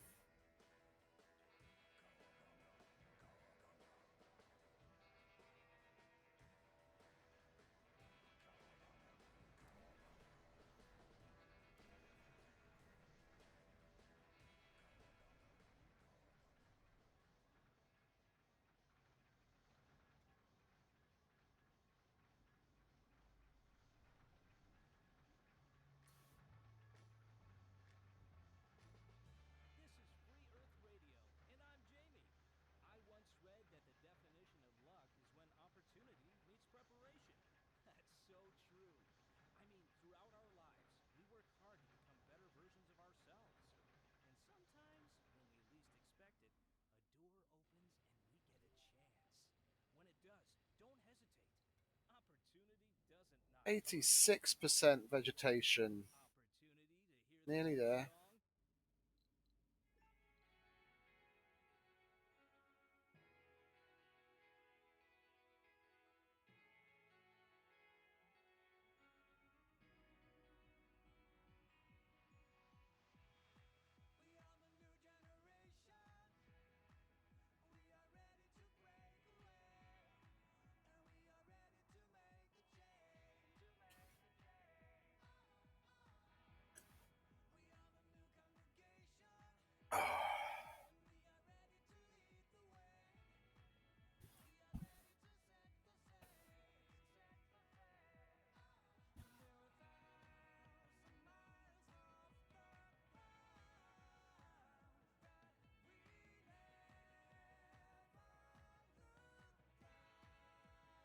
Come on, fill up that nursery.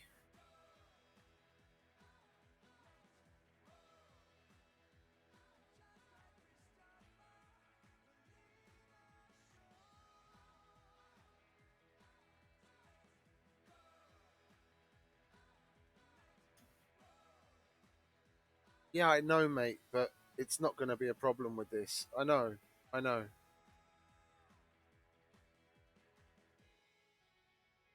I work at a production company as well. We make music videos and short films, and we work on getting music license for videos in particular. I know exactly how it works, mate. It's just I was going over it in broad Research strokes. complete. In this case, it's not a problem. No active research. It can be a problem, but in this case, it's not a problem. It all comes down to the license holder, and because these one, I'm not even making money off of this. If it was on YouTube and it was monetized, it might be different. But then, depending on the attribution license, in the vast majority of cases for in-game music, they're not going to flag. Yeah, because through playing the game, you're promoting it as well. And most games don't have music in it that's like mainstream, that's played on the radio and stuff like that.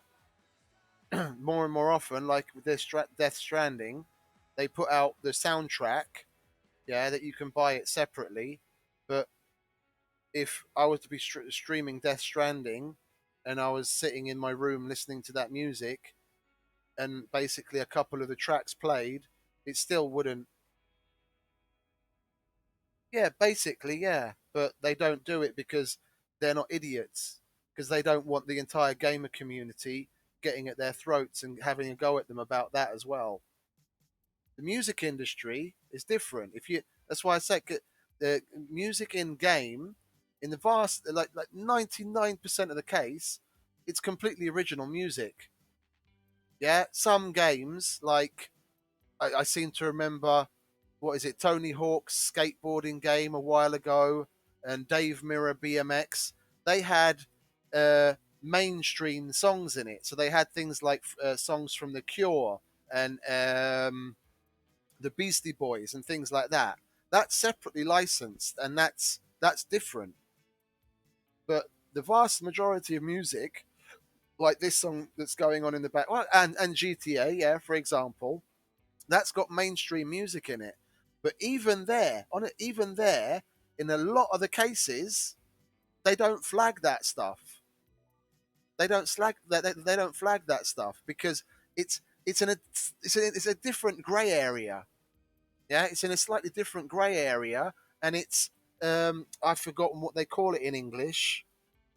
Is it that it's a certain fair use case scenario, yeah, because you're not playing it separately, yeah, it's part of the game, and the game, the game developers, yeah, the studio has licensed that music, so the person that owns the license to that music has already received money, royalty based money from the game developers for them to use that and to begin with. So you can get a flag, an automatic flag, yeah, for music that's in game in a game like GTA removed.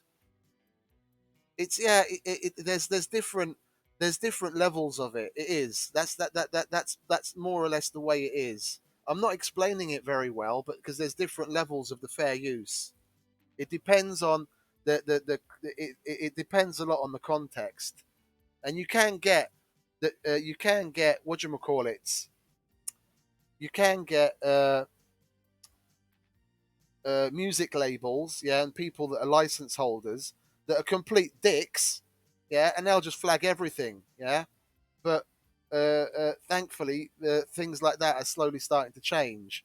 But if you look at YouTube videos and stuff, in games that have actual, mainstream real world music in it, the vast majority of times they'll either have that music turned off or they'll have their own music going over the top, or they'll be talking or something that you wouldn't hear it, the other music anyway.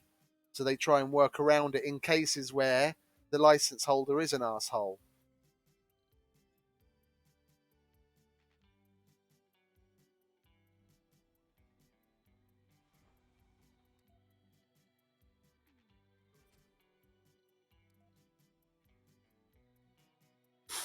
And the problem is,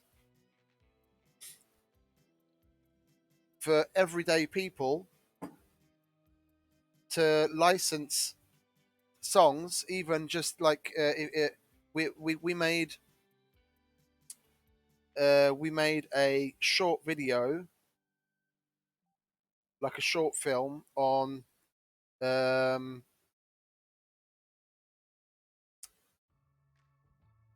on responsible, um, being a responsible animal holder, adoption and all that kind of stuff. And there were 3 songs in it, and the main reason we used those 3 is because we knew the people that had written the song and held the license for it, and we were able to come to a good agreement. But a lot of the music is so stupidly priced. It's only the people like the studios that uh, big studios that make movies and stuff that can actually get a license for it, where it's feasible to make use of it. And wherever possible, that's exactly why we use lesser known groups, like up and coming indie groups, or we have original music written for it. That was the first short film that we made. It was the only one where we used already existing music, and for all of the others, we know, well, my friend and I that runs the production company, we know a lot of music groups in Hungary, and we had our original tracks written by a couple of people from like rock and pop groups from here in Hungary, because it was a hell of a lot cheaper. And then it's original music licensed to us, crediting them as the writer and the performer, and then we don't have to pay any royalties.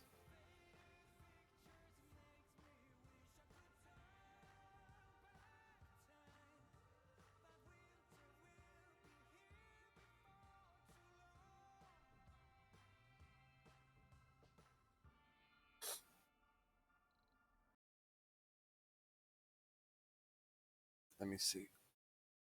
Where are we? Dead lens. Pictures.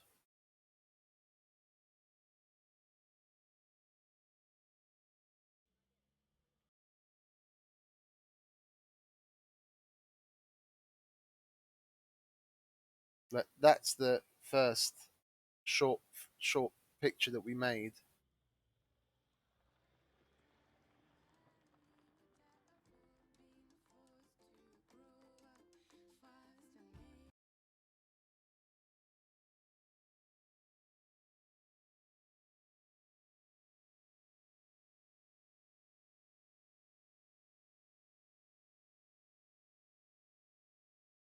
And the only reason we used the music in that we used is because we had connections to the people to get it licensed for uh, a normal, a mortal person's price.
And that video won awards around the world.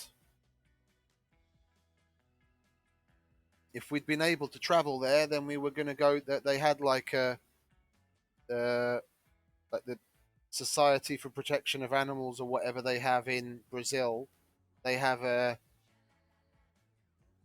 they have some sort of a show or something every year where they look at these public service short films and things that help the cause, and they give awards to certain ones. And ours won an award there, and we were going to travel to Brazil to accept the award and talk about it. But yeah, we were more or less broke at the time, and we couldn't travel there.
We've even got commercials on this radio station.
I'm still going to need another one.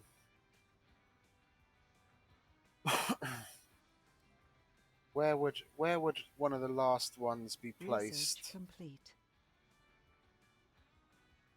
There, then leave a space.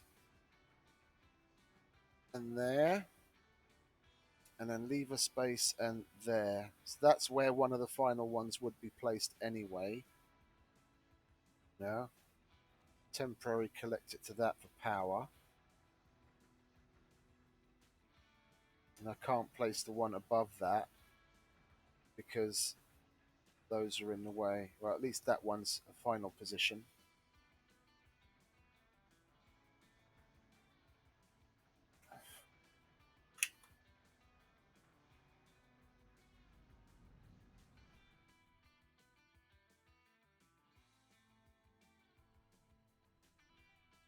I'm for a similar kind of thing, but on a different thread. Yeah, the kind of things that they don't like having in videos. I'm looking forward to getting a webcam and then having the little picture in picture of me or in the stream, but I'm not at the same time because I'm going to have to keep turning it on and off because I smoke, and if I smoke on stream, then I'm going to get flagged for that. So when I want to have a cigarette, I have to turn the webcam off, and then I can have my cigarette, and I can turn the webcam back on again, and then continue, which is a pain in the ass, but in this day and age, it is what it is. And I can understand it. I can totally understand it with kids watching the stream. You don't want that kind of shit in the face of kids. It's just annoying, but totally logical.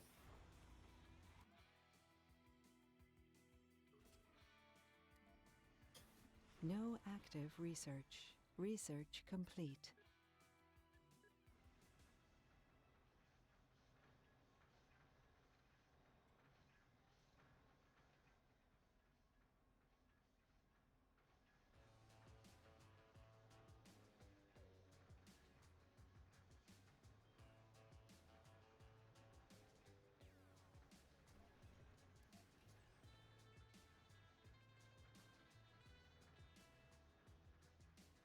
Research complete.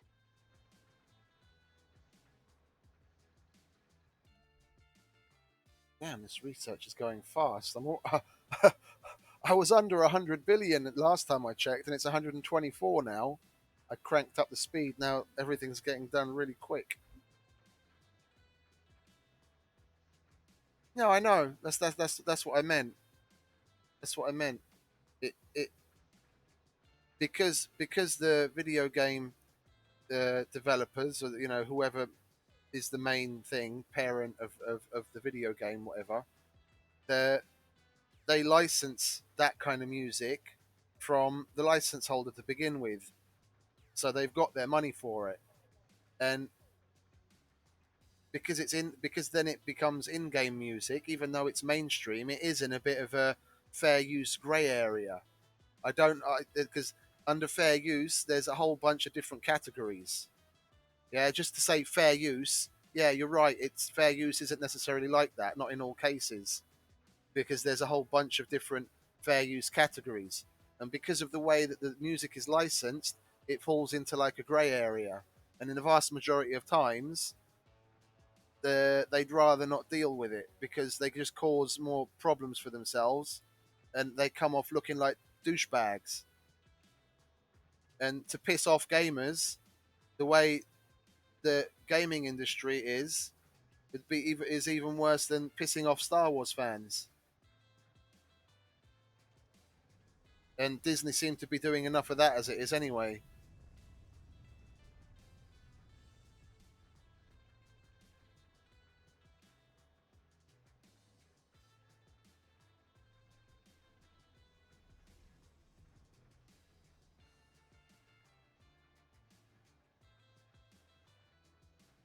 I have no idea what's the CDPR.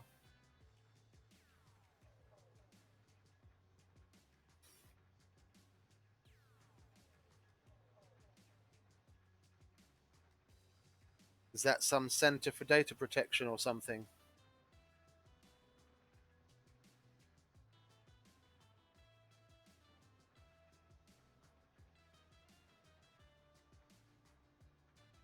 Yeah, but if you've got music playing in the background, yeah, or you overlay music through the editing, yeah, CD Project Red. But what's that? Are you specifically talking about Surviving Mars, or where is that? I don't recognize that.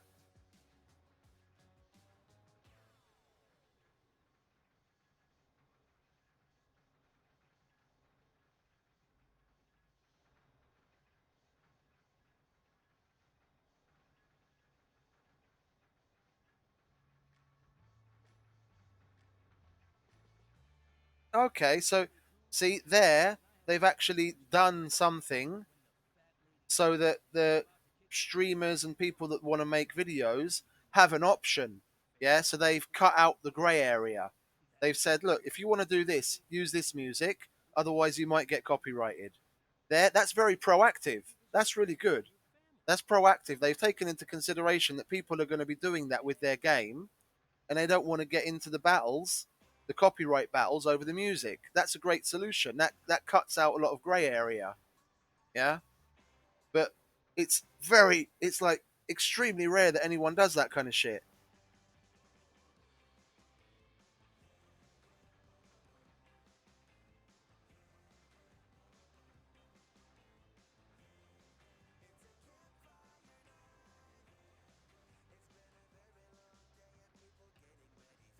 But yeah, it depends on the music.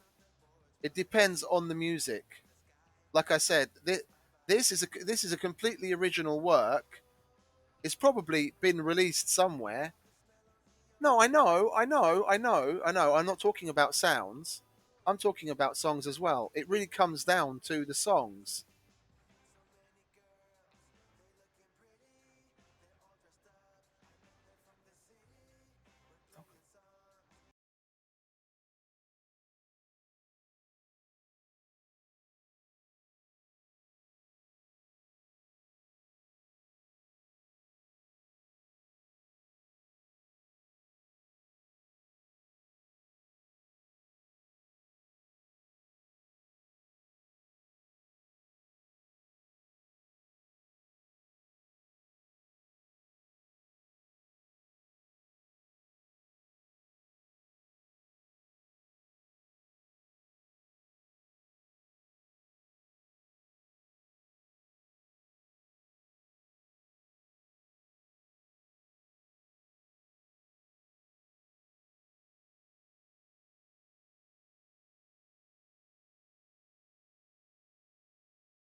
Yeah, I know.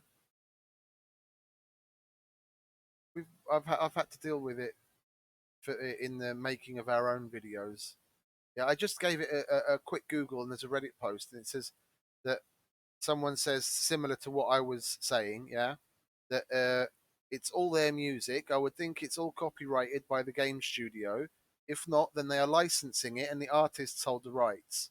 And he says, I don't think you can get away with having it in your videos, but I'm no lawyer. And then someone else replies to that and says, it isn't always a safe assumption. Some game studios will license music for use in the game. This can mean that even if the studio is cool with you doing videos, you might still get hit with copyright claims from the music rights holder. Yeah, which is what I said. It's totally possible, but in the vast majority of cases, depending on how much has been used, what situation it's been used in, yeah, they might. It's most likely in the gaming situations they're not going to hit you. But yeah, but in particular for Surviving Mars, the guy says that said, my YouTube videos have had no claims on them, so I think it's safe for Surviving Mars. So he's put videos of Surviving Mars on YouTube. Yeah, that's got its very automatic algorithms for detecting sound, and he's had no copyright claims. So at least in Surviving Mars, yeah, the the music, the vast majority of the music is probably original. Yeah, that they made it specifically for the game, and they hold the license to it, and it's totally fine. Yeah, if they wanted to be assholes, let's say let's say they release the Surviving Mars music as a soundtrack, which would mean they'd be licensing it differently. Then whoever puts out the music for them, yeah, has a part claim on the royalties of the released music. They could, in theory, slap you with a copyright claim.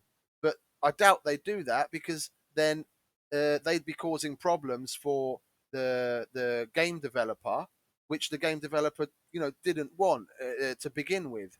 So they just let them slide.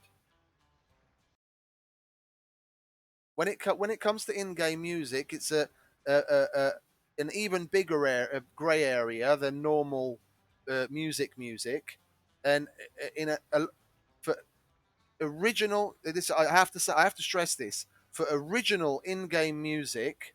Yeah, honestly, 99% of the time you're fine because the game developer has had it produced specifically for their game, and they're the ones that hold the licenses for it. In other cases, yeah, exactly. In other cases where they're using real life music from real artists, that's a different story, yeah, and it can cause problems.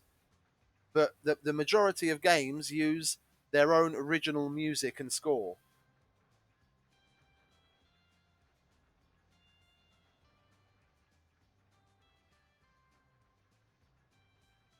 I mean, Death Stranding's got a bunch of music in it from all kinds of artists, and they've got some music that the artists put out anyway, and then there's some songs that the game studio got the artist to produce specifically for Death Stranding. So that's but uh, it would be quite strange to get a copyright claim on that because the only time you can listen to that music in game is when you're in a room where you rest. Yeah, and I doubt anyone's going to be making a YouTube video of because you have to go up to a terminal on the wall, turn the music on, and then basically all you do is see a guy sitting there and hear the music. No one's going to make a video of that. In the game itself, you don't hear any music.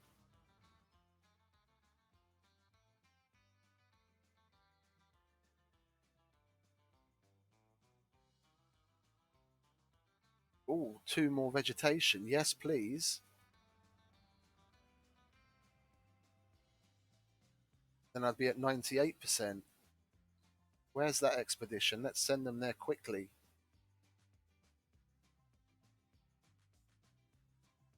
I've got seed clouds all over the place. Ah, there it is. Spread shrimp. Oh, you're kidding. I need 12 botanists. Oh, I have them. Oh, nice. I thought I was going to come up short on botanists.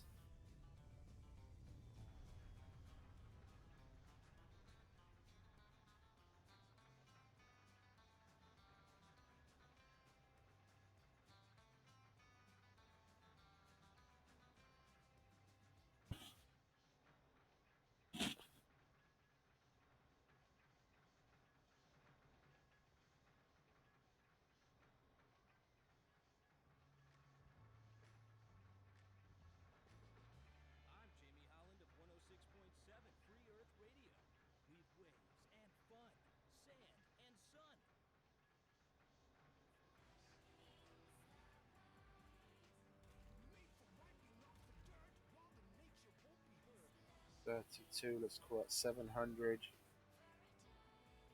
400, 1100. Yeah, let's empty this so that those two get full. That pisses off my OCD. It's like there's two not completely full, and then the third one started. I'm like, no, no, it's not right.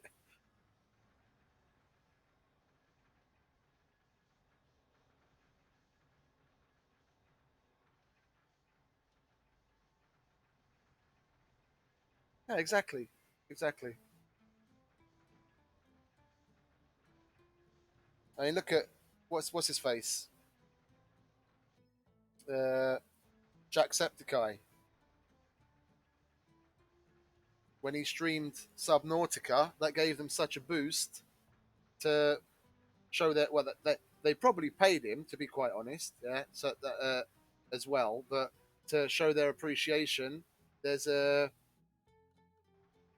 you can find like a little model of Jacksepticeye in the game that you can put out on display.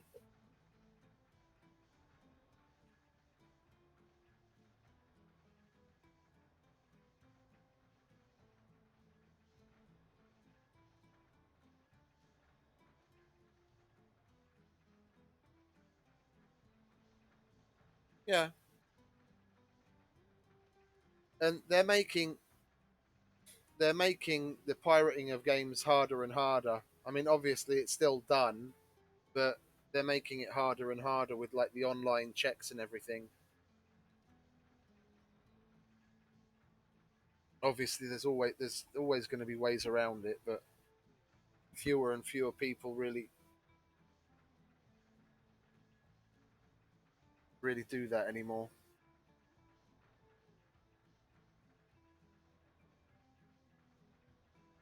I mean, with games on platforms, with things like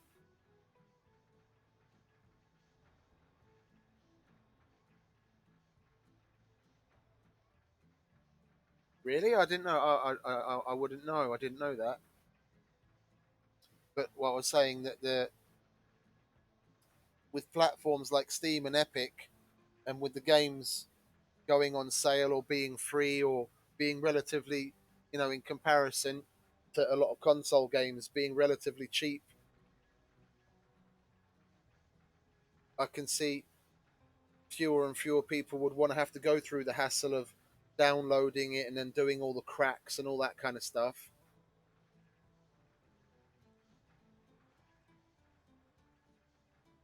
If I was gonna, that's the part I don't understand. If I back in the day when I did pirate the odd game, I'd pirate it and I'd play it.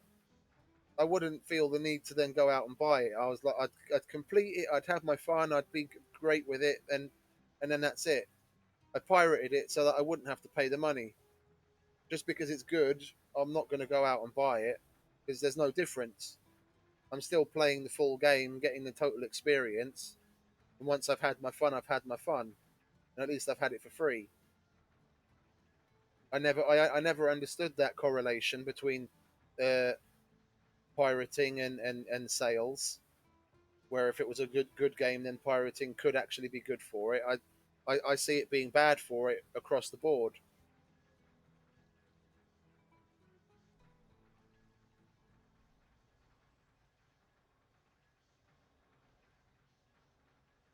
I mean, when was it Need for Speed Underground, or was it another Need for Speed? One of the first really good Need for Speeds back out when it was on PC like 15 years ago or whenever, maybe even more now. Yeah, probably about 15 years ago. I pirated that, and it was an amazing game, but there wasn't any functionality that I was missing out on that would have made me want to buy the original. But if I had, I pirated it at that time because I didn't want to. Someone probably likes the game might buy it to get easy access to patches. Yeah, I think that's I reckon that's a small percentage. Small percentage. If someone's going to be into the pirating, then they're going to pirate all the way. It's a very small percentage of the pirators that would actually go out and buy it afterwards as well.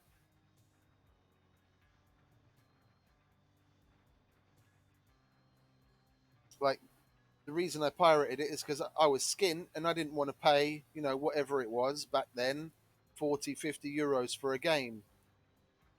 But now, having played that back then, I know what kind of quality that game is, and I think there's a new Need for Speed out, then I'd be more likely to actually buy that now that I have the money for it. If I hadn't played that back then, the pirated version, when I didn't have the money, I wouldn't know what the Need for Speed franchise is like, and I wouldn't be as eager to get in, considering what kind of money they ask for those games. Now, I was looking at one of the franchise packs.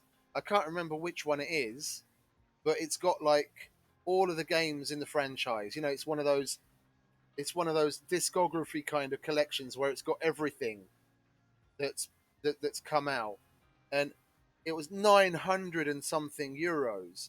I'm like, who the fuck is going to pay nearly €1,000 for a pack of games? I mean, there must be people that do it because it's on the store. They must have sold some, but who the fuck is going to pay €1,000 to get a pack of games? I find it hard. Sorry, not hard.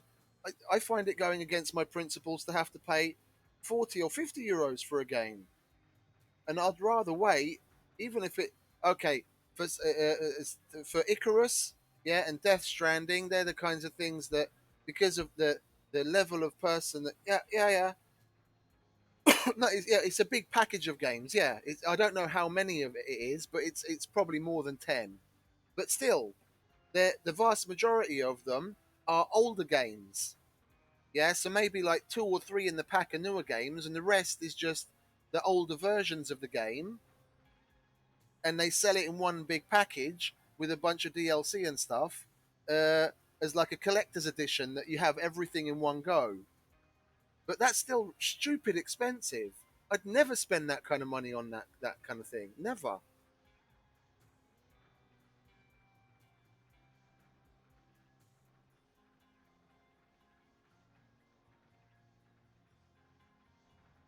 I'll see if I can find it. It was on the Steam store.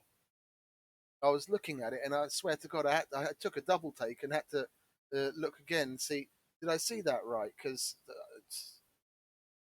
did they put the decimal point in the wrong place or something?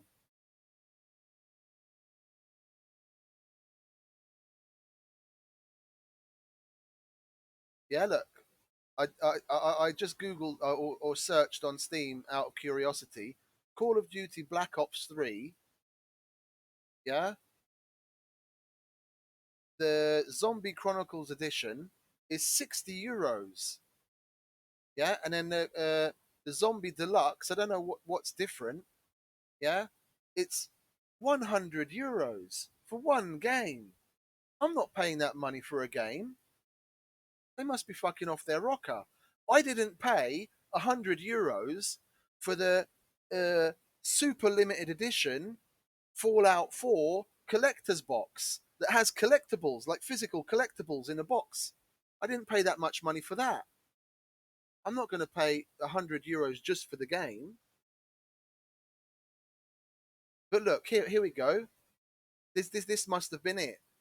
Buy Call of Duty franchise collection bundle, yeah? And we'll go on here. Where are we? Bundle info. This has got Call of Duty United Offensive, Call of Duty 2, Call of Duty 4, Call of Duty World at War, Modern Warfare 2, the DLCs for the Modern Warfare 2, Black Ops, the DLCs for Black Ops, Modern Warfare 3, DLCs for the Modern Warfare 3, Black Ops 2, DLCs for that as well, the Zombie Edition, there's some more DLCs, yeah, Call of Duty Ghosts, Call of Duty Black Ops 3, Infinite War, like a remastered version of the original Call of Duty Modern Warfare, the Call of Duty World War II, and then the Call of Duty Gold Edition. Yeah, and all of that will set you back a grand total of €1,054. They must be absolutely fucking off their rocker.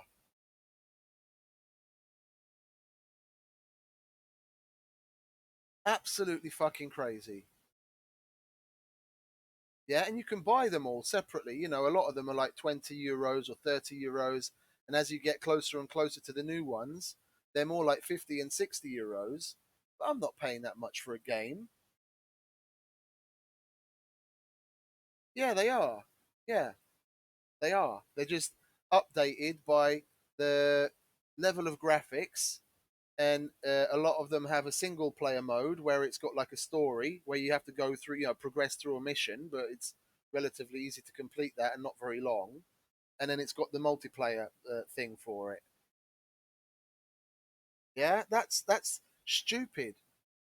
I'm just as comparison, I'm going to search because my franchise of choice when it comes to those kinds of first person shooters is Battlefield. Yeah, and Battlefield 5 is also €60. Yeah, I'm not going to buy that game while it's priced like that. That's for fucking sure. Because the last time I bought a Battlefield game, which was Battlefield 4 when it originally came out a long time ago, and I had like a coupon for it, I paid something like 30, €35. That's about it. I'm not going to pay much more than €35 for a base game. I don't care how fucking big it is. Make it cheaper so more people buy it. Not fucking price it high and then because they're going to release a shitload of DLC, cut packs, and skins, and God knows what. So they're going to make an absolute fucking killing on all of the extra stuff that they sell anyway. Make the game cheaper, then maybe I'd buy it from the get go. I'm not paying €60 for it. Sheila, you know I love you. I was wrong. I'll do anything to get you back. Well, Steve, But yeah, exactly. All of the Call of Duty games are basically exactly the same in gameplay. The multiplayer is just you get better graphics and you play in different places with different guns. Yeah, but otherwise it's exactly the same. It's a first-person multiplayer shooter. The only difference is that each one has a single-player storyline. So you get maybe I don't know anywhere between 10 and 25 hours of single-player gameplay out of it, and that's it. Once you've completed that, you've completed it. So you play the multiplayer.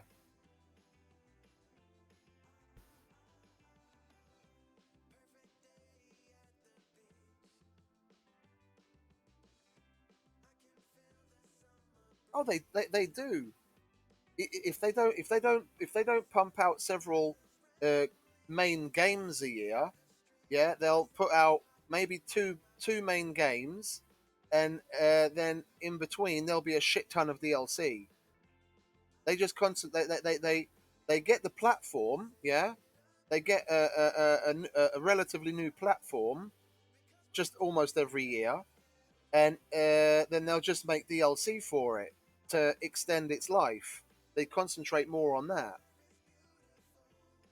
and like I said, they sell the shortcut packs. So when you start the game at a certain rank, you don't have all the guns, and then if you just play the game and rank up, you'll get the guns. But you can buy shortcut packs, so you can get like the higher tier weapons from day one.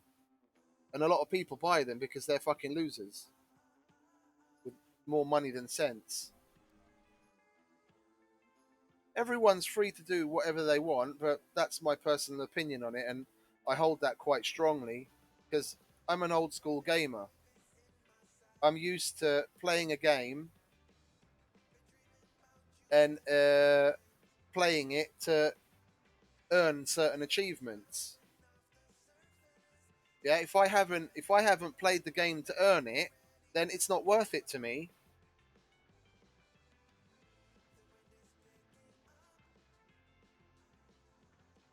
Yeah, yeah, exactly. I mean, The games that use Unreal Engine has made the game development even easier for them.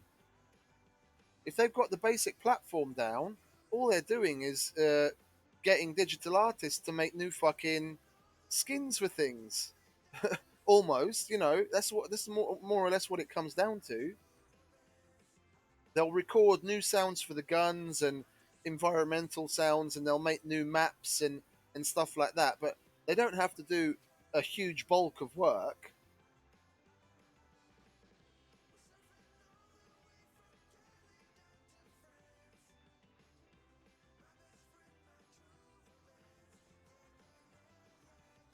They complain about game development costs going up all the time, but with a franchise like that, I don't believe them. They're lying sons of bitches. How the fuck does it increase all the time when you're basically pumping out the exact same thing, just skinned differently?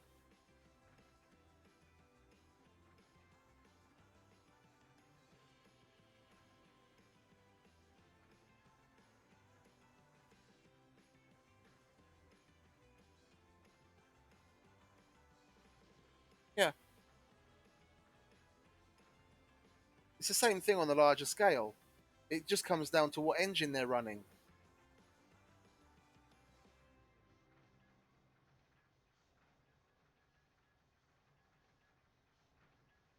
The only time they have any serious cost is when they work on a new engine or they try and revamp the whole thing so that they can improve lighting effects and and the way that sound is handled.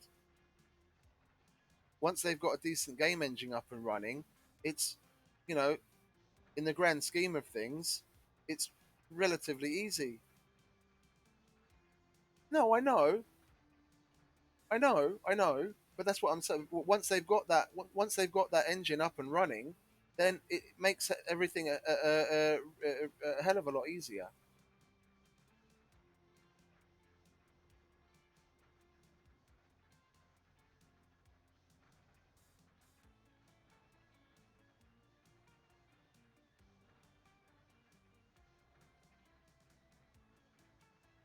Yeah, yeah. I can't remember who was it that made the Frostbite engine. That's what the second generation. Well, okay, technically it's third generation of Battlefield games run on. That's not. I think that's EA.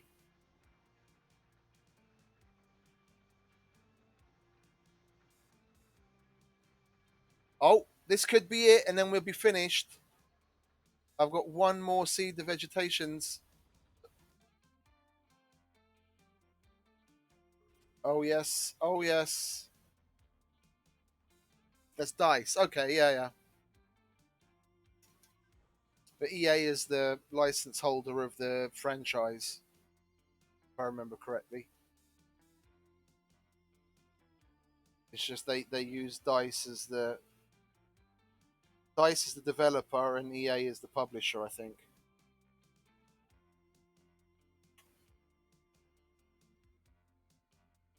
Yeah,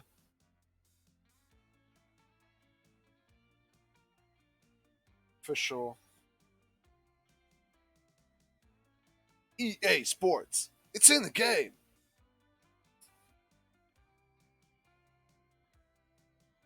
I grew up with that. EA big.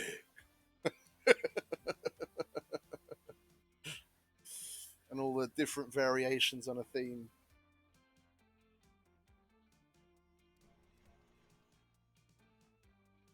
Everyone thought EA was the shit, and then they started to turn into arseholes as well. Yeah, it's typical. Once they start getting bigger and bigger, then it all just turns more and more corporate. When the lawyers when the lawyers get involved, then things aren't as happy-go-lucky anymore. Oh, you idiot! Place the damn thing already, not X. Place. I wanted to get rid of that. There. And I want to connect this to that.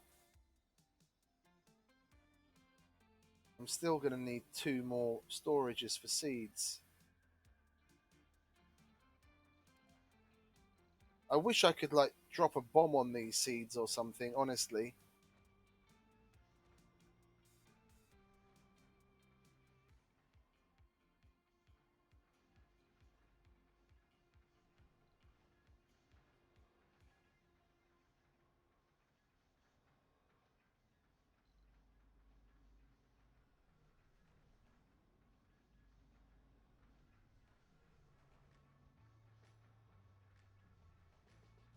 This is Free Earth Radio, and my name is Jamie, bringing you soul. Yeah, but what is the actual base? Yeah, no, that's exactly the way I see it. I felt ripped off, honestly, by the DLC for this because I didn't realize that the Mars Vision DLC, the Deluxe Edition DLC, and um, what was the other one? There was one more. Yeah, it was basically just skins in the game and a radio station. If I'd realised that, I wouldn't have bought those, and I would have saved myself what, a grand total of about €6 or €7. But I still feel ripped off because it's just bullshit. €60. Okay. Yeah, it's that's it. That seems to be the entry price for a AAA game now is €60, and that's it. And the only way I could afford gaming back in the day when I had my PS2, even then, in the PS2 days, a new game would cost like 45, €50. The only way I could afford it is the place where I bought the games, they had like an exchange system. And then depending on how new the game was, you'd bring it back and they'd buy it off of you from anywhere from 10 to €20.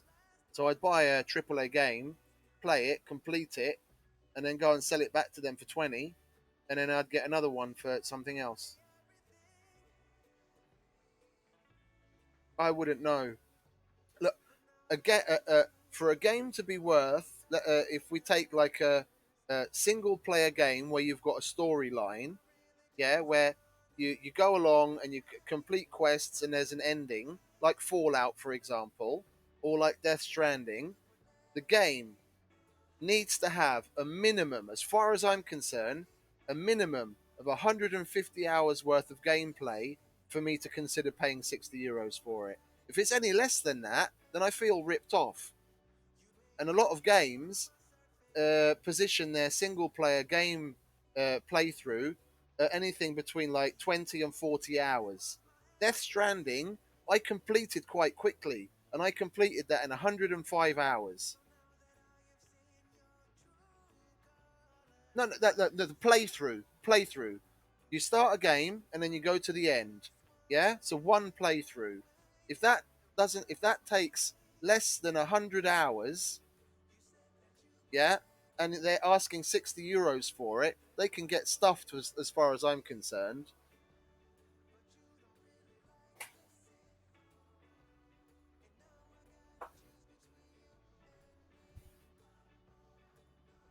If you look at Fallout 4,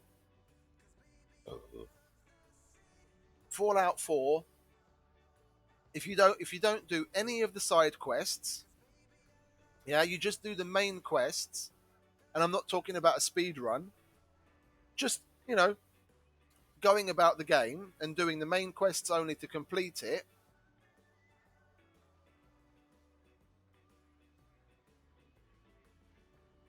That things have changed. That's what I'm saying. Things have changed. When I was still much more active in gaming, then 100 hours wasn't a lot to ask for. Yeah, that's why I was talking about the Fallout 4. Fallout 4, if you don't do any of the side quests and you just play through at a normal pace, no speed run, it takes you somewhere between 20 and 25 hours to complete. But then you haven't done a single side quest. If you do all of the interesting side quests and you play around and you this and that, then you get somewhere between like 60 and 80 hours of gameplay out of it. Yeah, and that's considering the little add-on things that they have for it, yeah, that's not bad, especially for the quality of the game it was. But to be honest, uh, I'd like even more because I'm used to if I sit down and play a game, I'm prepared to be playing that game for a month, where all I do is play that game every day. And if I sit down and I start playing the game, and then a week later I've completed it already, I'm like, what the fuck? Then a week later I have to go out and spend another €60. It's just no.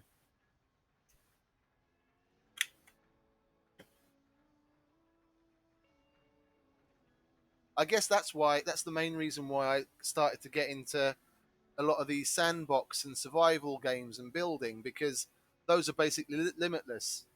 Yeah, it's basically your imagination is the only thing holding you back.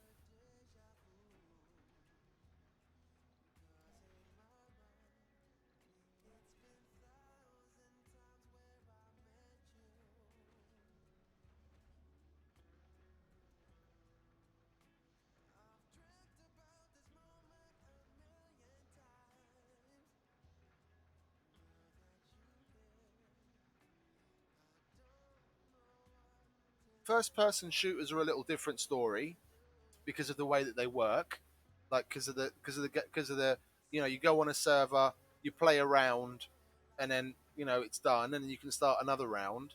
There, the kind of thing I'd look at is size of the maps, quality of them, of course, the the weapons mechanics. So like nowadays, shooting through buildings and that kind of stuff, how accurate it is, like weapons physics, and what is it? The max number of players per server, and the number of different types of maps. If the variety, like for example Battlefield does, then I don't have a problem paying that extra price because I know they had to spend thousands of man hours working on each one of those maps, and when there's 30 different maps, then yeah, I know that costs money.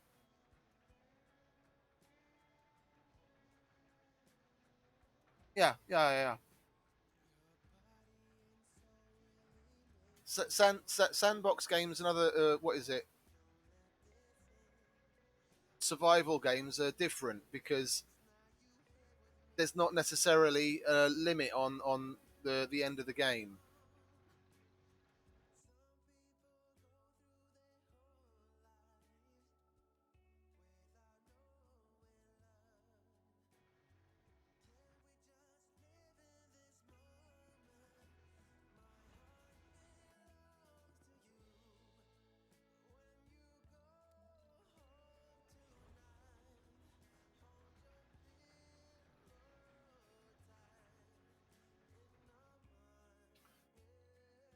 Oh, I'm gonna have 100% terraforming any moment now.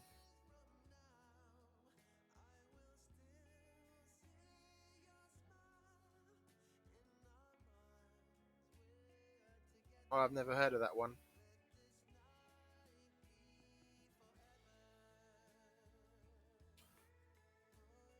I mean, the last new sandbox game that I played was Scrap Mechanic, and that was interesting because of the way you could build vehicles. That was interesting and fun. It was a little when I first started playing it, I was still on my old potato of a computer, and it was annoying because whenever I got into situations where I had to shoot the robots, I had to be really careful because they can kill you in two shots. And whenever I was around those robots, my game would lag like crazy. But I tried it out on the new computer, and it was lovely. I cranked all of the settings up to ultra and had no problems whatsoever. It was a night and day experience, completely different.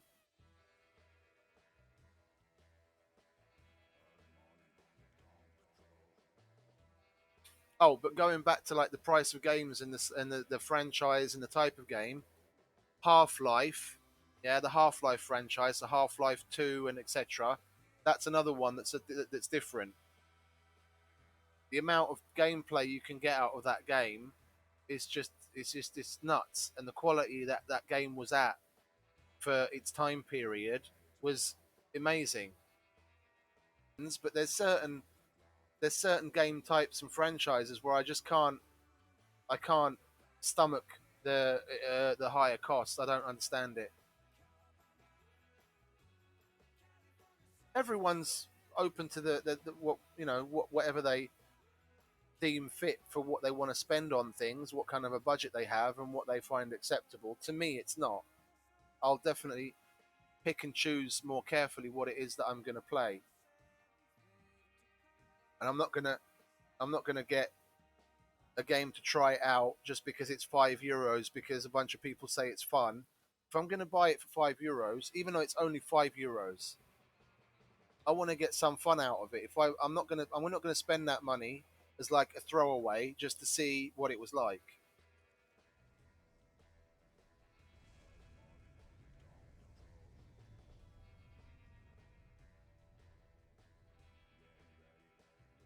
And the only reason it shows that I have so many games in my library is because I got a.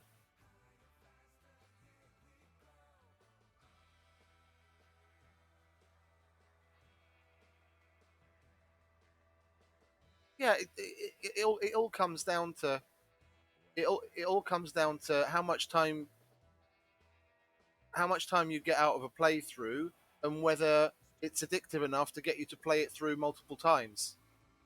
It's all relative. I'm not saying I absolutely wouldn't pay €60 for any game, but it would definitely have to be a very special game.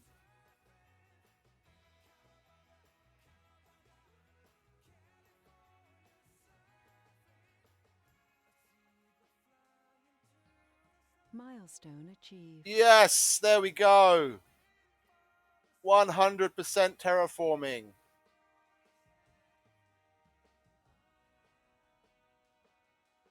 You can slow down now, guys. Take 5.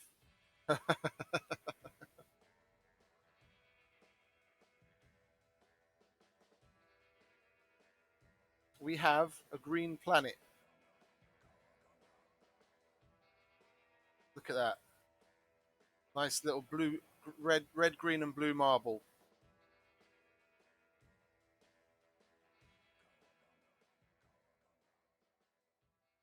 Clouds and all. Lovely.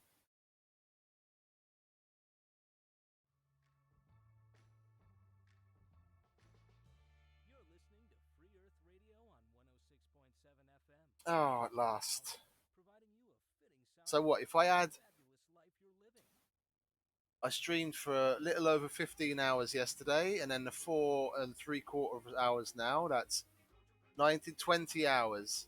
I I thought it was going to take me about 7 to 8 hours to finish, and it actually took me 20 in total. So it's 12 more than I estimated, which I probably could have cut down if I'd started speeding the game up yesterday.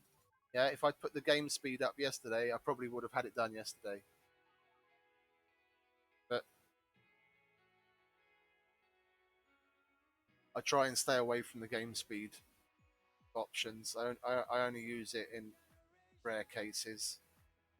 Well, that's done. I was going to build another when they get this sorted out. I was going to build the last wonder here. The well, not the last because the geoscape is a wonder as well, but the last machine wonder, the elevator. But I think we can call it at that. I definitely think we can call it at that.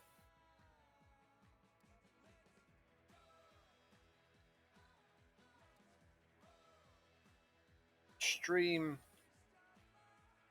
playthrough finished.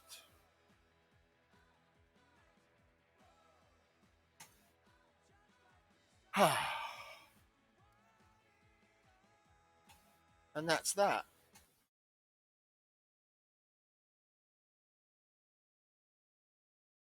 And that's that. I'm gonna. So I usually base game value that money I try to get now. Oh, you're in Sweden.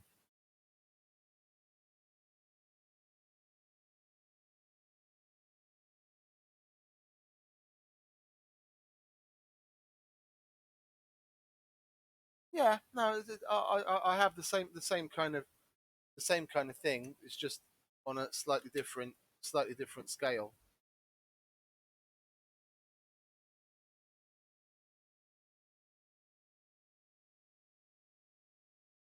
Oh, I've been to Sweden once. Visited Stockholm with my girlfriend at the time, and I can't for the life of me remember the name of the place. The Battlefield clan I was in at the time, the senior admin there, he was Swedish, and we got to get we no got to get to know each other, as friends. And when I visited Sweden, I went to visit him. Had some nice semla. Went to the Vasa Museum. Okay, he lived further south. I got. He said that the trains are really good, like the timetable and everything. And I got a first class train ticket from where he lived, straight back up to Stockholm.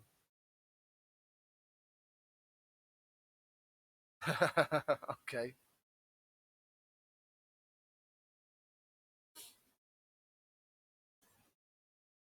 Oh, nice. So we got the mystery in that playthrough.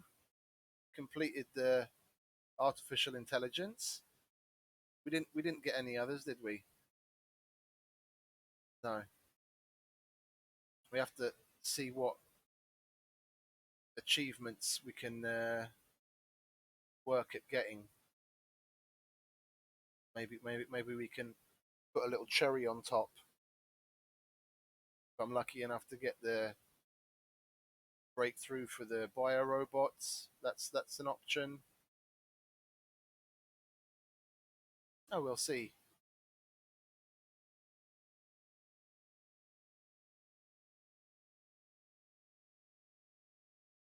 No, I can imagine. I can imagine. I can imagine. And the weathers, the winters we've been having here in Hungary have been getting easier and easier over the years. But I remember when I was in the army, like 20 years ago, the place that I'd been stationed was uh,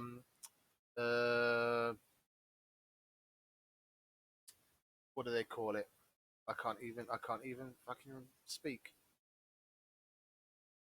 Like a training ground where they go to like shoot and stuff. I can't think of the name.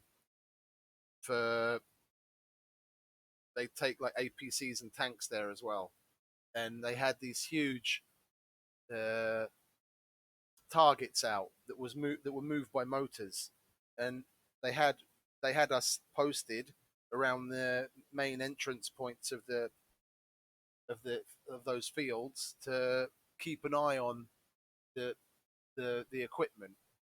And when I was a soldier there, we had probably minus 25, minus 30 degree temperatures for like a couple of weeks at a time. Yeah,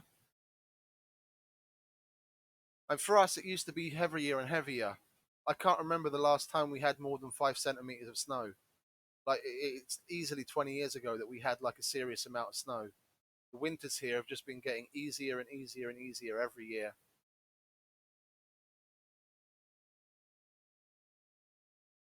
And I like snow. I really like snow, and I like the winter. So I'm a little disappointed. So I'm gonna stop the stream. Yeah, I'm gonna stop the stream and rename it because I'm gonna switch to Utopia Colony. If you want to join me on there, of course you're absolutely welcome. I'm gonna stop it so it closes this video, and I'll rename it and I'll restart the stream so it starts saving a new file. Oh, that's a lot. That's a lot. Yeah.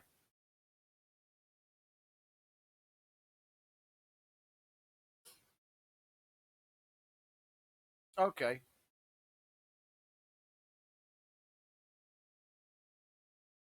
I'm gonna start. I sent a message to that dev saying that I'd stream the game today. So yeah, here too.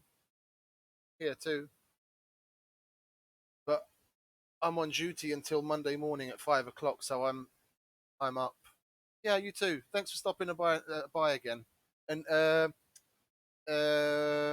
I'll definitely give you a shout when I'm gonna start the 1075% playthrough, and I'm looking at the mods and everything.